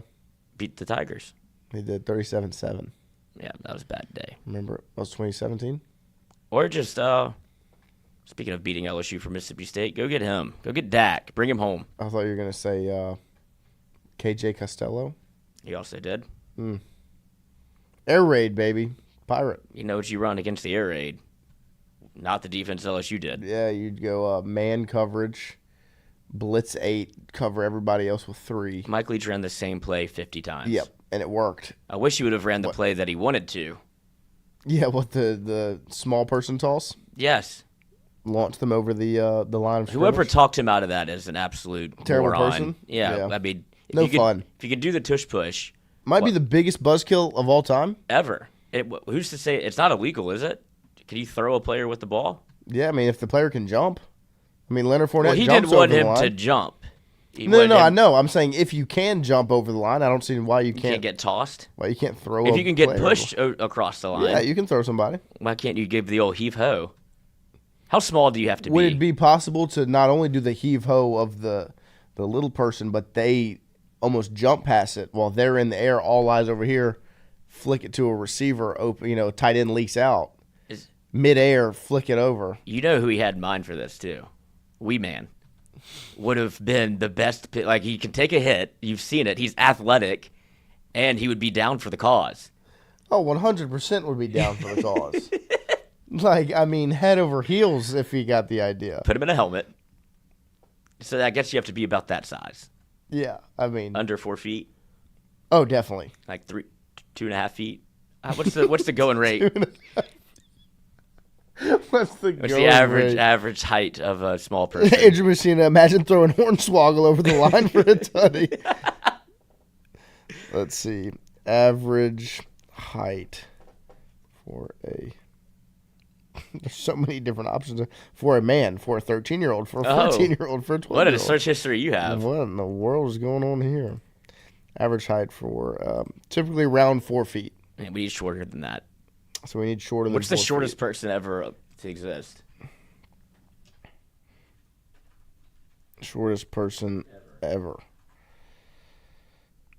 Oh, yeah. This is the guy. 21.5 inches. That's not even. It's not even 2 feet tall. You want to Guinness Book of World Record? Wow, he's 1.5 feet. This is perfect. He's the size of a football. I mean, who tailored his suit? That is an infant suit. It's a ring bearer suit. It is. Wow. Could you imagine him in a helmet? That's all he would need. The football. It's just the helmet and the football. Mike he could Leach. fit in the helmet. You just throw the helmet. You could grab the face mask. Look, here it is right here. Right, so you get the helmet. I pictured you would hitch him by the pants and the helmet. Like that, right? Yeah, but he's so small, like he could just kind of fit in there. Fit in here. And like he just sits in it. Just holds the ball and just you could throw as far as you wanted then. Just launch. And then you have Vontaze Burfict jump over the line. And then round of his helmet. Well, that was a fun experiment. We'll be right back after this. He thought DeMar Hamlin. Mike Leach thought that was a good idea. I mean, it's like when they invent the alley-oop in semi-pro, Uh-huh. and it finally gets stopped. Like, oh, what do we do now? Kind of takes the air out the building. If you threw option Gadezir 2 feet 1 inches in Dubai, he might have grown. This was in December 2022, or he could have died. But regardless, I would have loved to have seen this work until it did. Then you could do a fake. Or would you line up? What would the fake be? You throw him without the ball. Little misdirection. Yeah. Hey, look over here. Throw a quick swing pass. That is. Or do you get in like a 2-back set? Okay. With the wing tee? Yeah, get a wing tee formation, and you have two people. You have one person on each side of him, grab him by the arms and legs, and like a 1, 2, fling him. I mean, I guess if you really... we don't have to rule this out yet. Somebody can still do it. If you really want to add a wrinkle to your red zone offense, Joe Salone, give Lloyd a call. He's really working through all of the possibilities right now. Can you put him on your shoulders? Yeah, I mean, an offensive lineman can pick up a Right. a We're running not back. exploring all of the this is why the tush push needs to be banned, because you're opening up a can of worms Yeah, that you can't. yeah, it's a crack in the armor of just loopholes. So what if you got like the great Khalil from Longest Yard and put option on his shoulders and like good luck, like they did in I mean, not exactly good luck. I mean, if you just hit the great Kali, well, good luck. Gonna... I mean, you can throw him. It's a skip pass. Yeah, throw him to another bigger person. Well, that you would just need a 7-foot quarterback if you're gonna do the little person toss. You would. Because need you can't hike the person, right? No. Right. But Okay. you put him already on your the shoulders. ball gets snapped to the little person, and then Mhm. the 7-footer, triple threat position. And then you have multiple. Yeah, I mean you have options. Yeah, this is just where you're running the option. Yeah. With a person. With a That, human but you being. can also do the forward pass. Yes, like while You've they're broken in the air, game. it's like boop, drop Yeah. it over the top. I mean, we may like monkey in the middle. We may our next piece of content may need to be us being. How much do you think these go for? Like I'm saying, like we need to do like youth football, like Pop Warner coaches. That's what we should do. We should become Pop Warner coaches Yes. and start running these things. Break the game. Just break the game. Need a big kid. Every and a little Saturday kid. morning at 8 a.m. Just grinding tape. Come watch the. Come see the freak show. I don't know what we would call it. I guess that's what we'd call them, the freak show of The mini men. This roster we've constructed. Because you could also get like a very long person. Brian Burgess, is this a new backyard game? No, sir. This No. is This is football, This is brother. college football. Yeah. This is a play. This is Mike Leach's brainchild. Who's the center at Florida that can stand up and cut the net? I know who you're talking. Big 7'8" guy. Right. Yep. Why Or don't Victor Wembanyama. Or Victor Wembanyama. Like, why don't you snap him the ball and just have him extend his hand like Drew Brees used to jump? I mean, he's basically doing the little person thing when he would. But Yeah. if you gave it to somebody with extremely long arms and just had him reach out, you would score every time. I guess you could. Like, what if you just put your tight end back there every time for the quarterback dive instead of making your You could do that with quarterback Travis. That's what the Chiefs do. They're on Yeah. they're on the verge of They are. cracking They the are. code. I mean, Ole Miss with the big defensive lineman at running Right. back. We're evolving. Yeah, we are. I wouldn't put it past Lane Kiffin either. No, I wouldn't. But yeah. if he would have got his hands on that defensive lineman that Florida has, Oh yeah. it would have been a whole new bag Different of ball worms. game. I mean, he'll get drafted just to stop the tush push. Just throw him in the middle. Yeah, I mean, Vita Vea times 10. Yeah. Um, Oh, God, our team would be just it'd be like a circus. Have the longest man and the shortest boy. it'd be quite the Triple eye threat. candy. And then then we have one very strong man. Unbelievable. Matthew Conkle with an actual question. Oh. 2025 LSU Tigers leading receiver. Who do y'all think? Lloyd, you go first.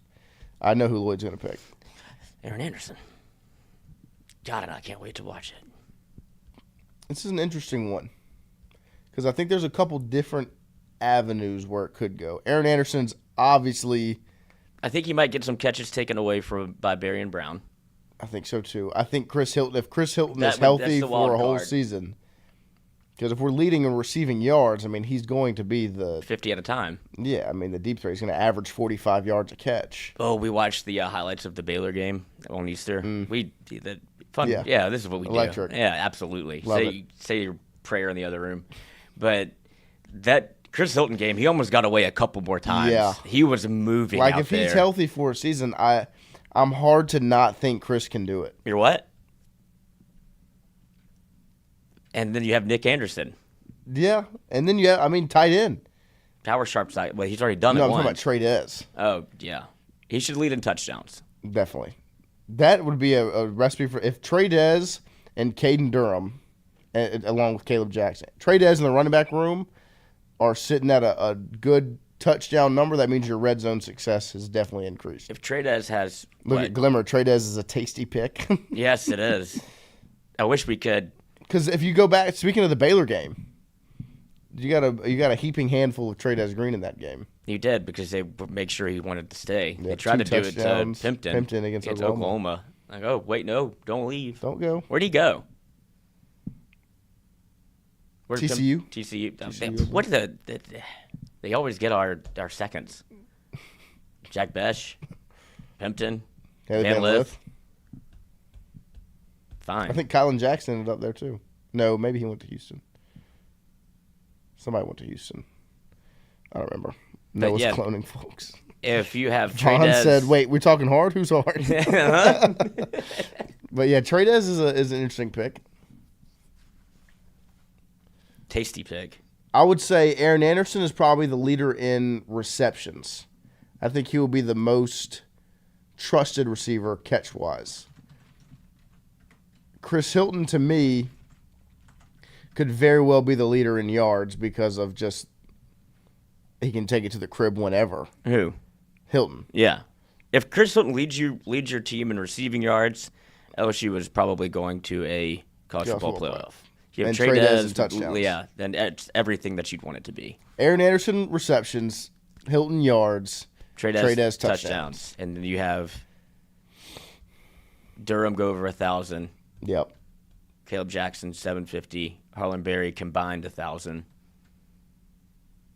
I mean, that sounds like a national championship team. Sounds like the Saints in 2006. Sounds unbelievable. Deuce McAllister, Reggie Bush, Jimmy Graham, Marcus Golston. Yeah. I mean, you've got the weapons. Yeah, just got to It figure it really out. comes down to that freaking 5. Yeah. It comes down to that offensive line. You added to the puzzle. You did. It just, you got to find the If- right group to You know how mesh together. frustrating that's going to be if they can't block it up front? When you have all of these tasty treats and you can't eat, not even a morsel. Not even a morsel. Not even a crumb. Like, if Nussmeier can't get it off, then you're constantly playing from behind. Yeah. You were working over there on that. No, I mean, you're not wrong. You can't get it up on the scoreboard. Yeah. The guy, my dad had a big time pause moment the other day. We were watching the Lakers and the Timberwolves. Uh-huh. Nas Reed catches a pass in the corner, and like the second he caught it, no dip, like caught it, shot it. My dad goes, "Dad, I'm sorry, I'm saying this out loud. Didn't mean it this way," but he said it, and me and Max are like, and started laughing. Dad was like, "Man, I've never seen anybody get it up that quick." And he said, it, and I was like, "Dad," it was unbelievable. With all due respect, Knocking out Knock it out the park. But yeah, I mean, it would be a big time bummer if you have all these weapons, all this potential, and you just can't get that puzzle put together. And you have to do it quickly. That's what it always comes down to. Because we were looking in the break. Game 1. If all else fails, though.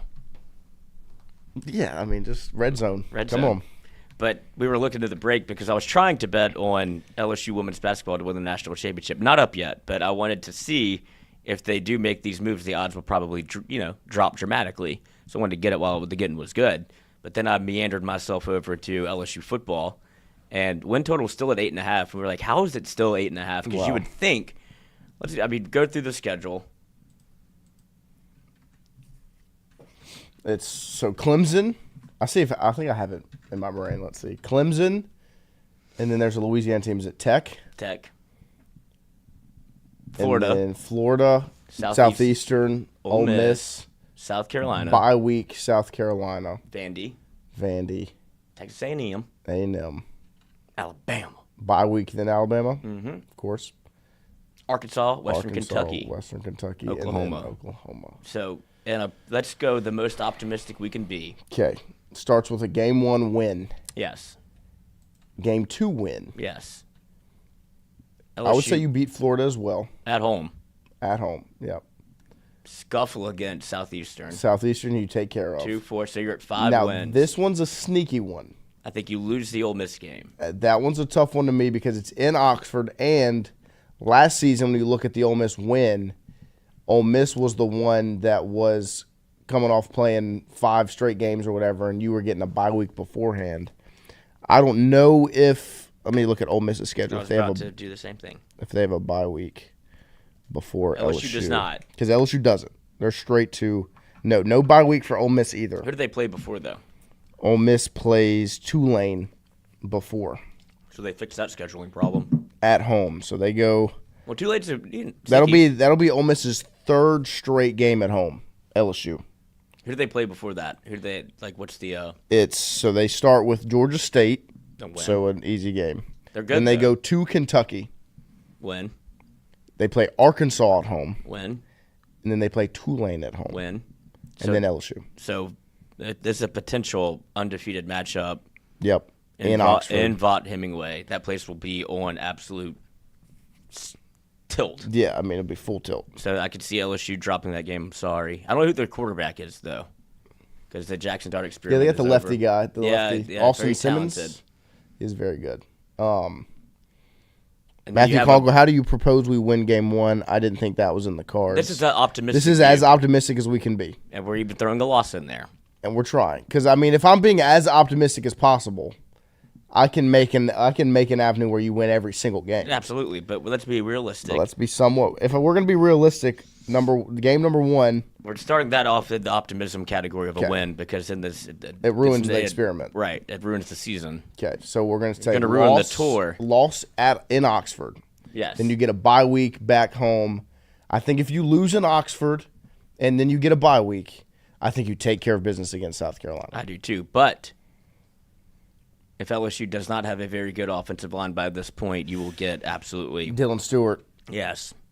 Yeah. But I'll say a win because it's at home. And you're coming off a bye week. Off a bye. Get right because you lost. Correct the correctables. Yeah. LSU at Vanderbilt. Win. I wonder if they have the stadium finished. We might need a road trip that one. Yeah. Well, I've been to Vanderbilt. It's brutal. Yeah. They were like, "What are y'all doing here?" It might be a little bit better this year. No, they didn't know what tailgating was. They've gotten a little bit better. Yeah, I mean, it might be a little more exciting because of the they don't even have a last place year. to tailgate. We did it in the parking lot. Fire. It was, but there was like nobody to rabble rouse with. It was all LSU fans like standing in a circle. Wow. Because they were like, we don't tailgate for that. Interesting. Like Joe Burrow's about to put 500 yards on your head. Y'all are gonna run out of Jamar Chase game breakaway legacy. Yeah. And who's the offensive lineman? Was it Miles? Adrian McGee. Yeah, that tag killed teamed. like four people in a row. That's like when you play offensive line on Road to Glory. Yeah. That's what he was doing. Definitely. So win at Vanderbilt. Then you have Texas A&M at home. I think that makes a huge difference. I think the funny thing about Ole Miss and A&M the last couple of years is it's been back and forth, and home you lose and away. One of the you lose you the lose away game when you're there, and then you win when you're at home. So I'll say they beat Texas A&M. Me too. At home. So we are 1-0, 2-0, 3-0, 4-0, 4-1, 5-1, 6-1, 7-1. Bye week at Alabama. If it was at home, I don't know. This is the thing about Alabama. I don't know what they are anymore. The logo itself gives me pause. They're starting Ty Simpson at quarterback. That does not give me pause. That doesn't scare me at all. They should have gotten Nico. Oh, you can't go SEC. SEC. Which is why wouldn't you challenge that? Yeah, just see if you not can a real do rule. it. Yeah, who's going to stop you? Right. Ty Simpson's been there forever. If I'm not looking at the logo, like if I was just looking at the roster, I would probably say LSU wins. But at Tuscaloosa, it's Alabama and T-Town. So you lose 2 away games. I'll say you lose you lose that one. Ty Simpson can scoot too. Yeah. LSU seems to have a problem with that, especially against Alabama. Conkle said he'll be at A&M and he's undefeated in Death Valley. So there we go. Fair enough. Continue on. What's after Bama? Arkansas. Win. Now this has been a bugaboo for LSU in years past. Whenever they've lost to Alabama, Arkansas can skid a little bit. Yeah. So that's what you're afraid of. But at home, probably a little afternoon. Take care of business. Okay. So now you are what? 8-2. 8-2 through 10. So you need one more win. Western Kentucky. That'll get you to 9. Yeah. And then Oklahoma, whatever. Probably sneaky game, but at Oklahoma. Yeah, in Norman, first time you're really going there. But I mean that still gets you to 9 wins. Yeah. So it comes down to the Clemson game. It comes down to the Clemson game. Clemson it comes down to the Carolina. Yeah, Carolina. Yeah, Clemson. It comes down to South Carolina. The state of South Carolina will Yeah. decide LSU season. Fucking Dabo. That would be that is part of the problem. There's not a coach that I respect less than Dabo Swinney. Yeah. No, I mean Lincoln Riley was Lincoln Riley, I respect his offensive Acumen. ability. Can't Dabo, cook a lick. No, that brisket was terrible. Looked awful. Happy Easter. I had it locked and loaded too. I had saved the brisket before the weekend. In Vegas, I'm ready to win that game and post that brisket up. Mm-hmm. Didn't happen. Didn't get to have it. Dabo, I don't. The funny thing about Doesn't move the Clemson needle. is we don't do the portal. Now we do the portal. Right, because and they we're playing added. LSU week What else one. didn't they add a coach? Maybe.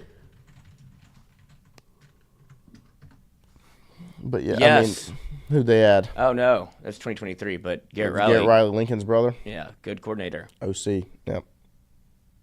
Yeah, no, I mean it's going to come down to week one, because I was talking to my uncle over during Easter, and what They hired Tom Allen from Penn State as defensive defensive coordinator. And Penn State was like, "You can have him." And everybody at Penn State was actually like, "No, he's a good coach." So And didn't Penn State? Who did Penn State hire? They went and hired somebody, huh? somebody good. Yeah. Every time I tried to talk about the Jim season Knowles. with my family, that's who it is. I was At like, Ohio it just State. It comes down to Clemson. Like every time I think about the season, game number one is what it comes down to. A loss to Dabo, which has happened before. Wasn't he the coach? Chick-fil-A Bowl. Yes, Taj Boyd. But the Clemson DeAndre Hopkins. The Clemson people are fine people. Yeah, I have no problem. 2019, I think they do probably. Yeah, Like, could you imagine if you're on the other side of that LSU team? You're like, we're probably not going to win, so let's just go and be nice. They gave me a $2 bill. Okay. I would love to go to Clemson. Would love to win at Clemson. That would be Because I don't want to see fucking Dabo. Hello, Clemson. not After just that, just the post game of him on the field after he gets hit with the Powerade. plus the Death Valley deal, Yeah. the Tiger deal. Like, I don't want to. Guess we put to bed who the real Death Valley is. I don't want to hear that. I really don't want to hear that. I really don't want to hear those words because I might. But like, And then you play Clemson you again thought- the next year. You thought it was And if they bad, win again? You thought it was bad me leaving Las Vegas. No, this will with be my bad. anger. If I'm in Clemson and somebody says something in my face about Death Valley, I I will roll myself down the hill. will kick you in the throat. I'll take Howard's Rock and bash my brains in. Man commits suicide at the LSU Clemson game after bashing his head against Howard's Rock. LSU fan obviously distraught from the loss and ends his life there on the hill in Clemson, Do you South think they'd Carolina. rename the rock after me? Lloyd's Rock? Lloyd's Rock. God. Maybe they would, maybe here. Be like, remember that guy? I mean, Marwan has his moment. Yeah, I mean, they would remember you forever. That's for sure. Hell yeah. Worth it. Yeah, but I mean, it really comes down to that game, man. I don't like thinking about it. It's really I don't like the stresses me feel. out. Yeah, it makes me. Because I last year, the USC game, I set myself up in a position where I felt good about it. We'll talk ourselves into it. Don't you worry about that. I'm going to try my hardest not to. Because I looked back, like, even with all of the problems, game ones had caused us, I talked myself up and I felt good about that USC game. And rightfully so, because the part I talked up to myself was the defense and they performed. And then, Glimmer, another Death Valley pun. If you bash your head against Howard's Rock, it's a death. Death Valley. Yeah. Would that give them too much credit then? Probably. The death at Death Valley? Yeah. You'd have to come back to Baton Rouge into Tiger Stadium. I'll jump off Tiger Stadium. There's worse ways to go. That's for sure. I've thought about it many times. Like that would be your... I would like to be dressed up as Mike the Tiger and the fan base. And crowd surf over the up top. the Like, student do section. it. Throw me. And it does. Yeah. If I don't kill myself at Howard's Rock, it will be if LSU loses in Death Valley in Baton Rouge the next year, then you can throw me over the stadium. And I'll go out the way I've always wanted to do it. Or I'll get in Mike's cage. But then I'd survive that. Would you? I have no fear of that particular Mike. Cute fella. Yeah. I feel like we have a good relationship. The way he looks at me Pretty and I tight. look at him. Yeah, he knows what's up. And I have a cat. You do. You're a cat guy. Yeah. Yeah, so, I mean, when you look at that schedule, man, that game number 1 is going to hold a lot of weight. A lot of weight. Dabo Swinney. Oh, we have our TikTok of the day. Let's see it. Let's watch it. I don't want to watch this. I'm excited. How do I find it? Oh, here it is. Oh, is this it? I'm scared. Who threw this? Who gave this to us? P-Dub. P-Dub. Oh, Hickory Dickory Doc? Mm-hmm. Who is... Oh, my God. It's his son in there, too. Ugh. No. Don't. Are you going to make me sick this morning? That You're going to make me angry? Is this going to piss me off? How funny was that?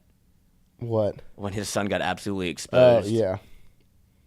How do I do this? Select 2 objects that are the same shape. Oh, this one and this one. Not that one. Oh, shit.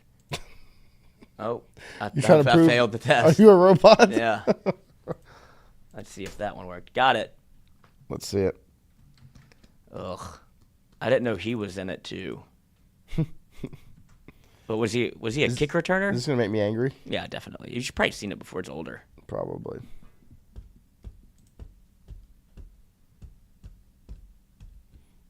I guarantee you it's going to make me want to win game 1 a whole lot more. Is he still on the team? Dabo's son? Yeah. Let me see. Let's see. I don't think so. Which one was it? William. Yeah, asking for a special appearance from a certain swaggy football coach, if you will. So here's the man of the hour. You your daddy's son.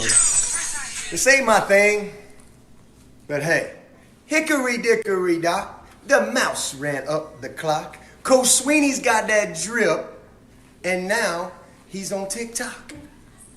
Boom! I don't think I'll ever be the same after that. My skin's hot. I mean, that, like, I almost, like, crushed these headphones in my hand. I'm kind of shaking. The thing is, they had the chance to not put that out. Yeah, I mean, you had, like... How many times do you think they did that? Oh, that was first try. Okay. I think Dabo's, like... He's got that cringe. You write that down? I can't believe we just watched that. Thank you, P-Dub. No, you made me sick, P-Dub. I mean, that is... Guess what the fuck was that? Oh, my God. Dude, I mean, Andrew Messina, 20 seconds of my life, I would never get back. Thanks, fella. Yeah, no, I mean, special appearance from a certain swaggy football coach, I don't know if I can watch it again. So here's the man of the hour. I can't. Stop. This is my thing. Because, like, I have a dad that can be embarrassing at times. And I let him know, like, stop doing those things. Like, don't be weird. And why does his son? Why does he do this? What? Like he's the problem too. Yeah, no, he's right there with it. Look at his face. Ugh. Play the son part again. The beginning.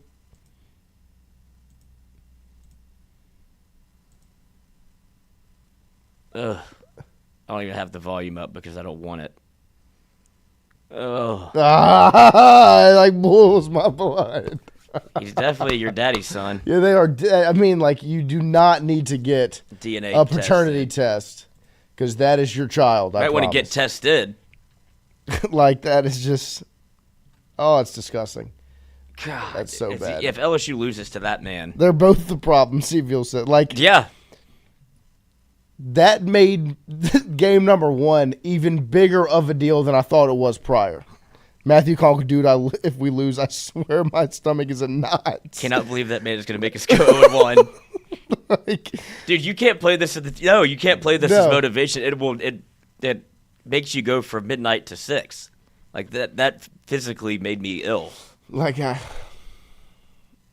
couldn't watch that. No. And then be like, hell yeah. No, I would be not like, at all. let's go home. I feel like that right now. Yeah, like let's do an athletic connection right now. What if it's all... If it's at Dabo's face on it, I'm going to break the monitor. I swear.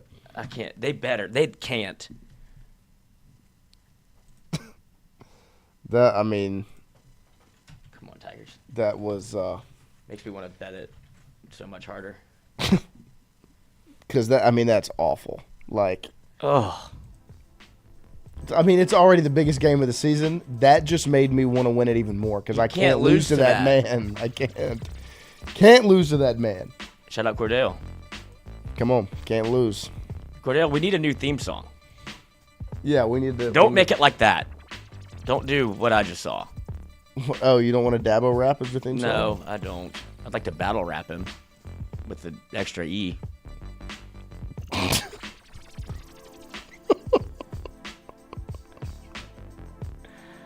Oh my God. Athletic Connections. Pick 4. Golly. Okay, Phillies, Flyers, 76ers. And then we need one more, Philadelphia. Is Prince from Philly?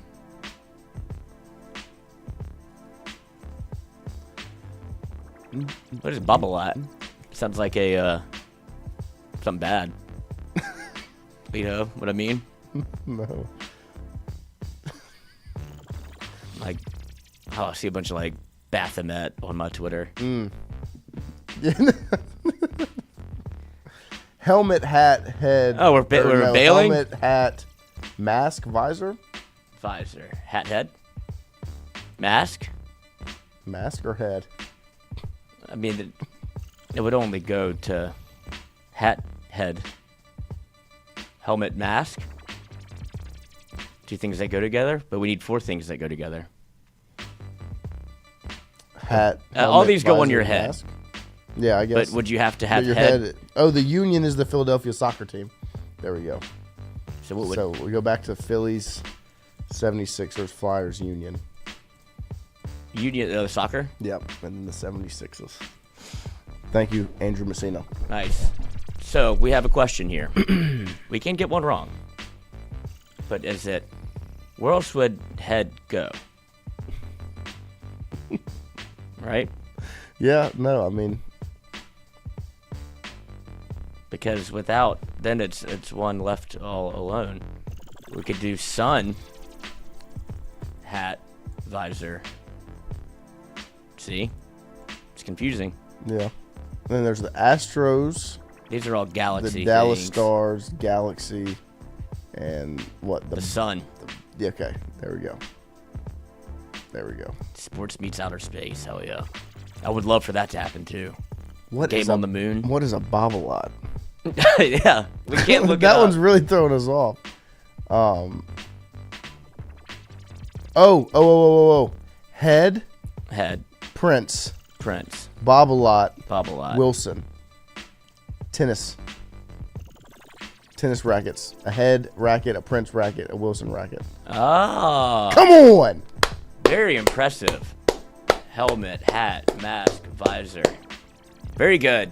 That was impressive. Bobble-Lot. There we go. I still don't know what Bobble-Lot is, but it's a tennis racket brand, obviously. Bobble-Lot. Bumperclot. There we go. Lord have mercy. We knocked it out. Thank you, Hunter Hall had the There tennis you rackets go. with me as well. Good job, Hunter. I like tennis. I'm a big tennis guy. Gotta start every day with that video. I'm never watching that again. No, I it's- remember seeing it. I don't remember it being like that. No, that made me. I've seen it, and that one hurt me much more. But Than is that the different one? That's the I don't only know. one Is he's there- done. What if that's the only video he has on TikTok? the only video ever? What's his name? Will Sweeney. Oh, he's got more for sure. That's Yeah, I a mean, TikTok there's- bitch made kid if I've ever seen one.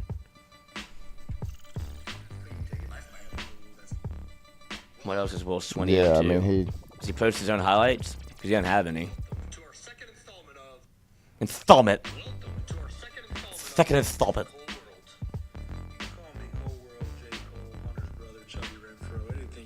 Chubby?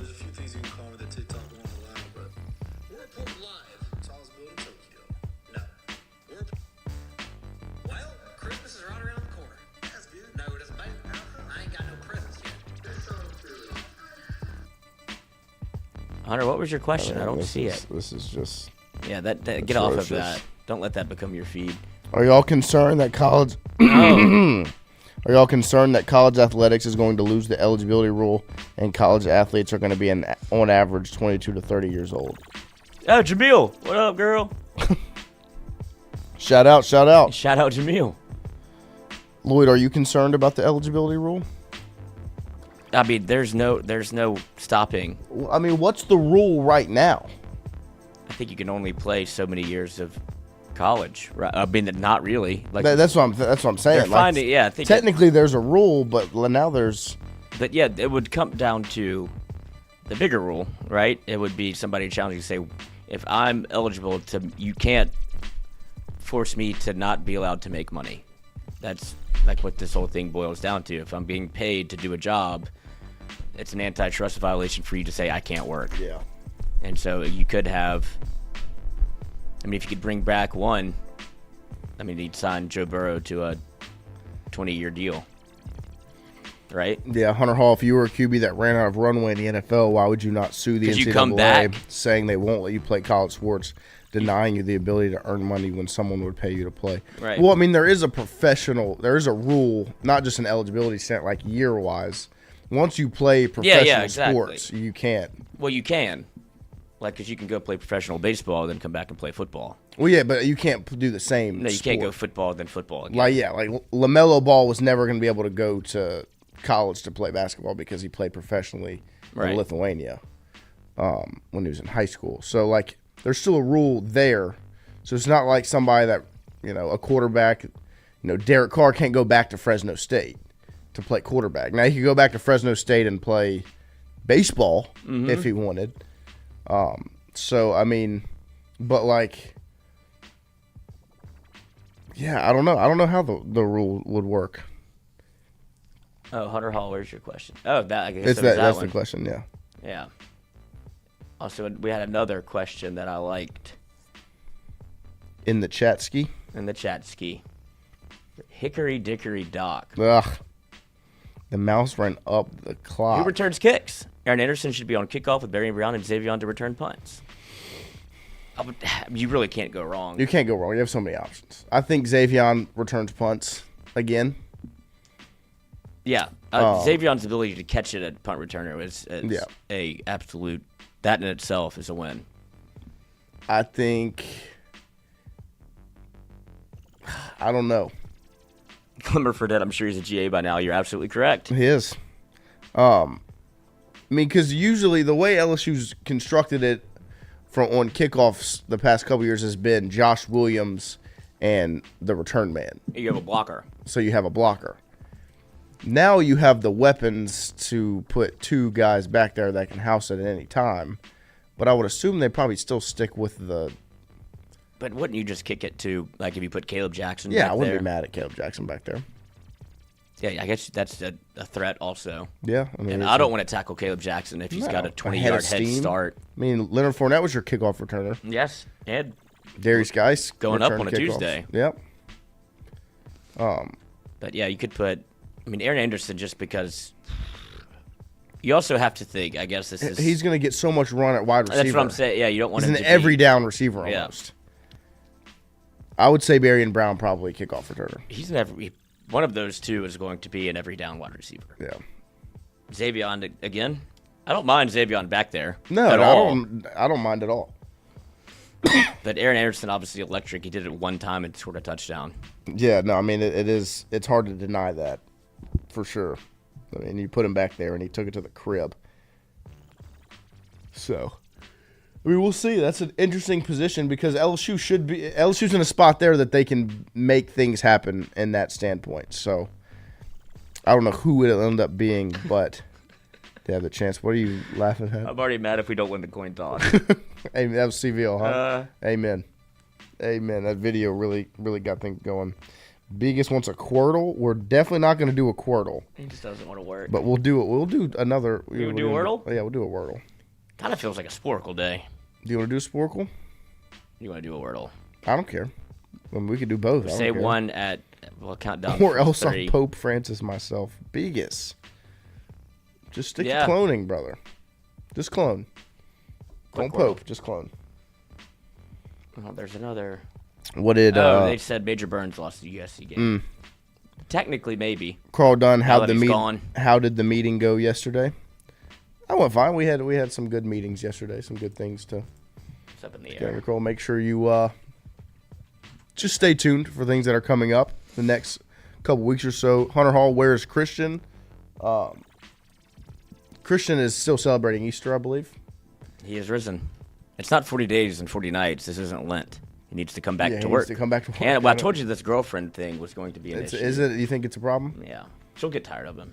Oh, I mean, 100%. If I know Christian, I know she'll get tired of him. But yeah, meetings went well. We've got some exciting things coming up from a content perspective. All of those things, we're getting a lot of stuff lined up and in order for the next couple of months. I'm really getting ready for football season because we want to be rocking and rolling, having you guys as much content as possible once football gets here.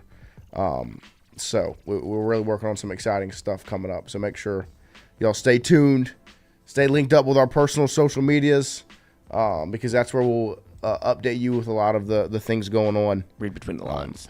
So we appreciate you guys, and we're ready. We're excited for the ride that we're about to begin. So make sure you stay tuned at Noah B. Tingle, at Elcourt357 on all the socials. That'll be where you can stay updated. Need to work on my posting game. Yeah, me too. I don't ever use my personal because I've always Right. But we're gonna start. Yep. Yep. But also because I don't want to fall in. There's a time where I would LSU baseball, but then you get into the cesspool of LSU baseball where you're just like, I don't want to be living with people that I don't really know if they. Speaking of, has Christian closed yet? I doubt it. Bacon, egg, and cheese with Begus is throwing some food out at us in the chat. With scallion, cream cheese, and extra bacon on an everything bagel. Wow. All right. Are you ready to play this quiz? Yeah, this one's gonna be a tough one. I haven't been looking. Okay. I never watched How I Met Your Mother. What name of the main bar? Me either. I know that Bernie is in it, right? Yep. 3 types of charging process. What? Debit. No.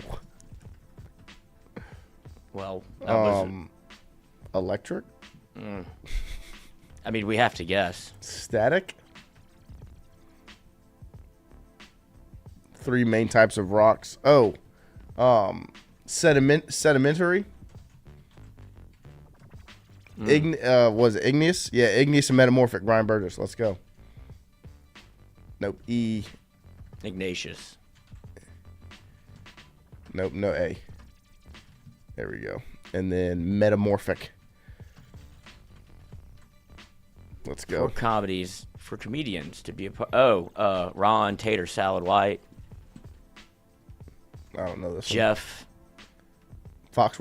Foxworthy. Larry the Cable Guy. Larry the Cable Guy.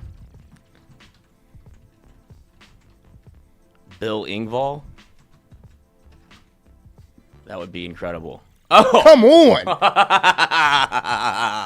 The 4 countries to play in the 4 nations face off in hockey. USA, Canada, Sweden. Who was the 4th one? Lithuania. We have one. There's one more.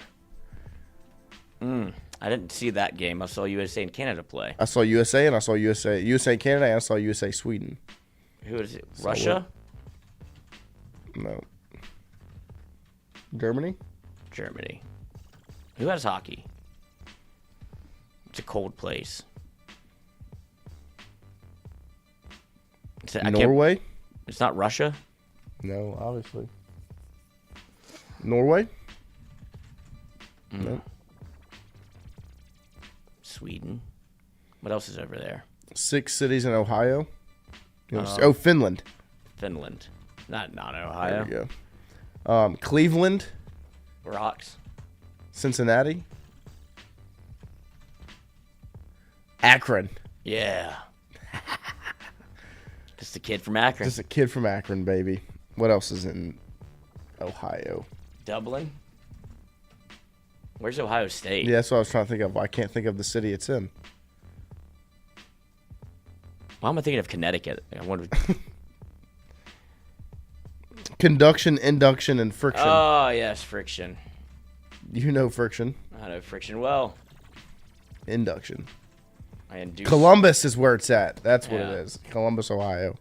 But I mean, you were right, Kimberly. Thank you. Miami, Ohio. Yeah.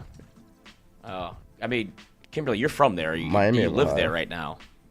So this is your time to shine. McGee's Pub. You think it has an H? It wasn't.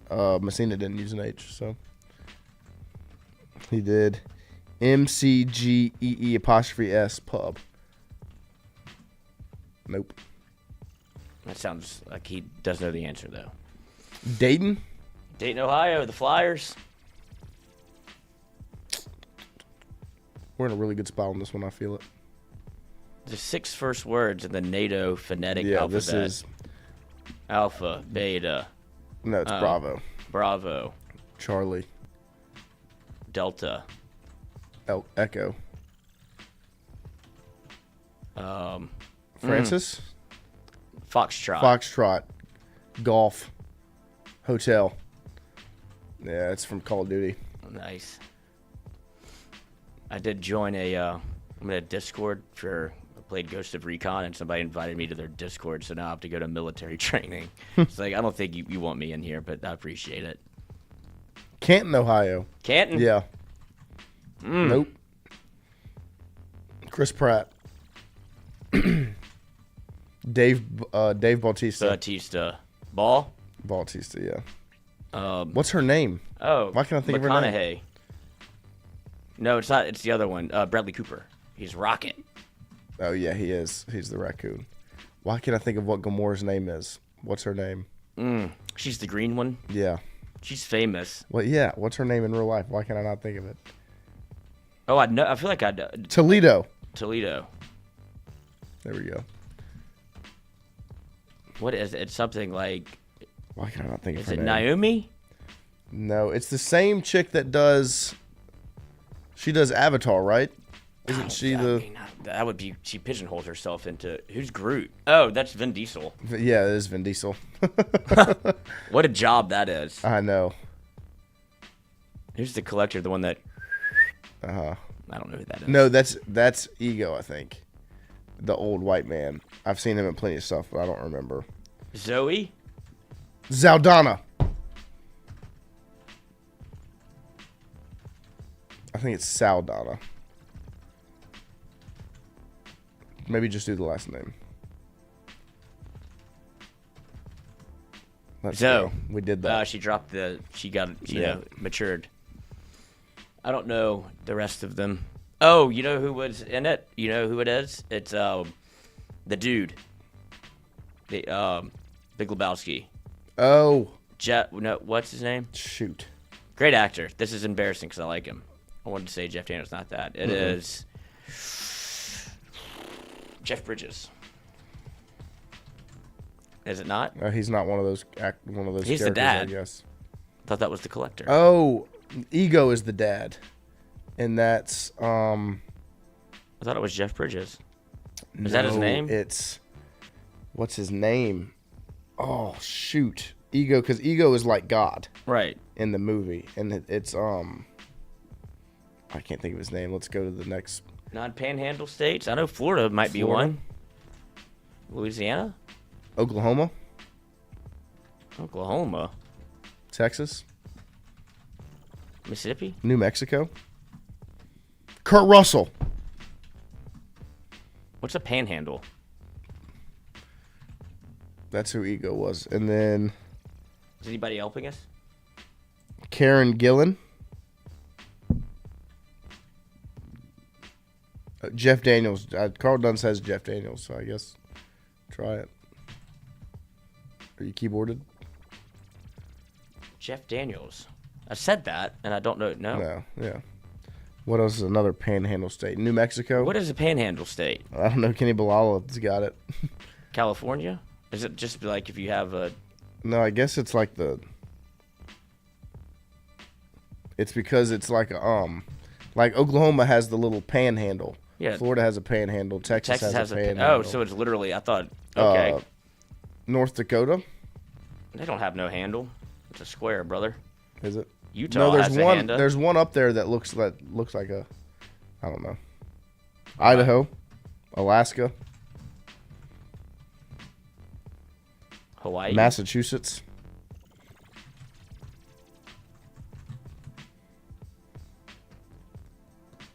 Virginia, New York. Do we not know? We're just saying things. Nebraska. That's the one I was thinking of. Nebraska. What else? Part of the state that sticks out. Who else has sticky parts? Let's not. West Virginia. Born and raised. Mountain Mama.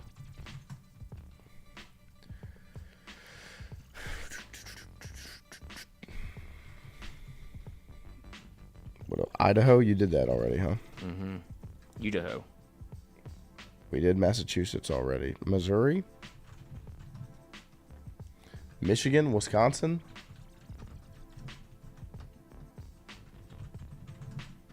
North Carolina.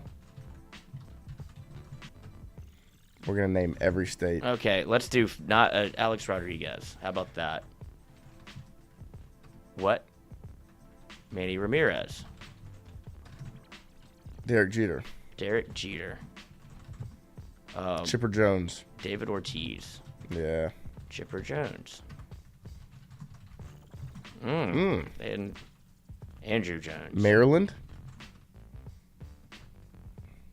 Maryland. Oh, fuck, man. We should have done the baseball one earlier. I'm pausing it. Why? Because I wanted. Oh, they don't let you. No. That's mean. Oh, I would like to have thought about I this. can't believe more. A-Rod isn't one. Who was Cal Ripken? Played so many baseball games. Cal Ripken Jr. Mookie Ken Betts. Griffey Jr. Oh, Mookie Betts. Reggie Jackson. Reggie Jackson, Mr. October. What? Mickey Mantle. Roger Maris. Carlos Beltran. David Justice, Bernie Williams. See, those Carlos have been fun. Correa. That would have been fun names. Connecticut. To say. Jose Maryland Altuve. was one. Karen Gillan. Good job. Brian Burgess did get that one right. It's For McLaurin. Nebula. Jose Altuve. No. Yeah, he shouldn't be on there. No, you know what he should be? The guy you throw over the offensive line. Yeah, you could. Alex Bregman. So these are the teams that cheated. Nice. Albert Pujols. Not a Cub. Nary a Cub on that list because they Nope. did not go to the playoffs a lot. 80%. Average score is 48. We did pretty good. We could have. Connecticut, McLaren's, not Maryland. McGee's. Good job, guys. Yeah.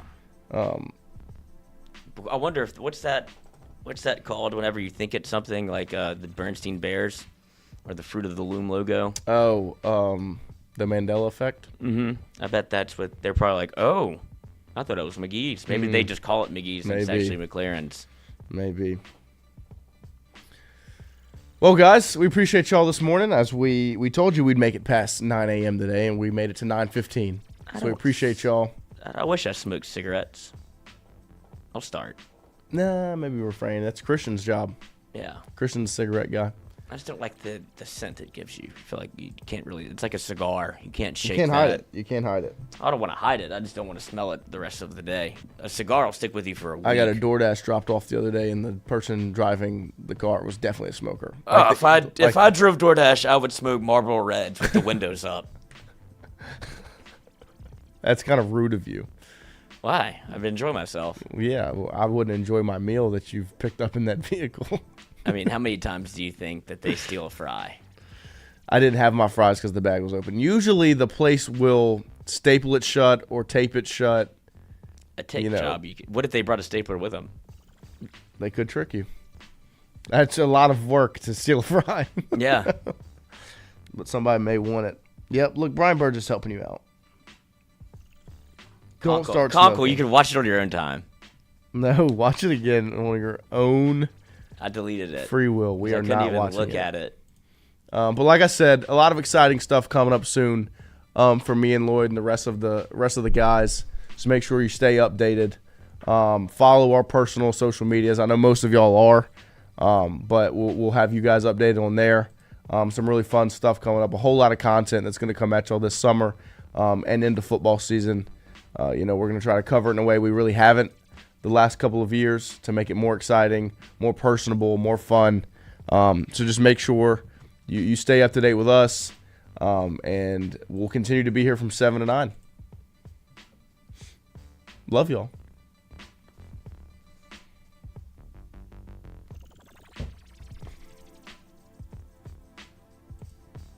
Take that Spider-Man shirt out. Green Goblin.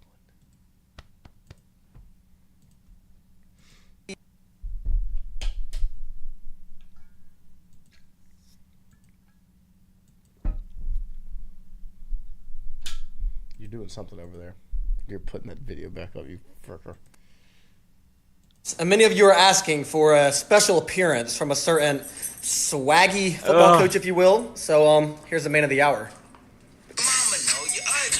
You your daddy's son. This ain't my thing, but hey, hickory dickory dock, the mouse ran up the clock. Coach Sweeney's got that drip, and now he's on TikTok. Boom! Boom! Oh, it got worse somehow. That's y'all's fault. I'm disgusted. Now you know what has to happen. We have to kill that man in Well, Clemson, South Carolina. Yeah, but LSU Can't lose that football game. Sure can't.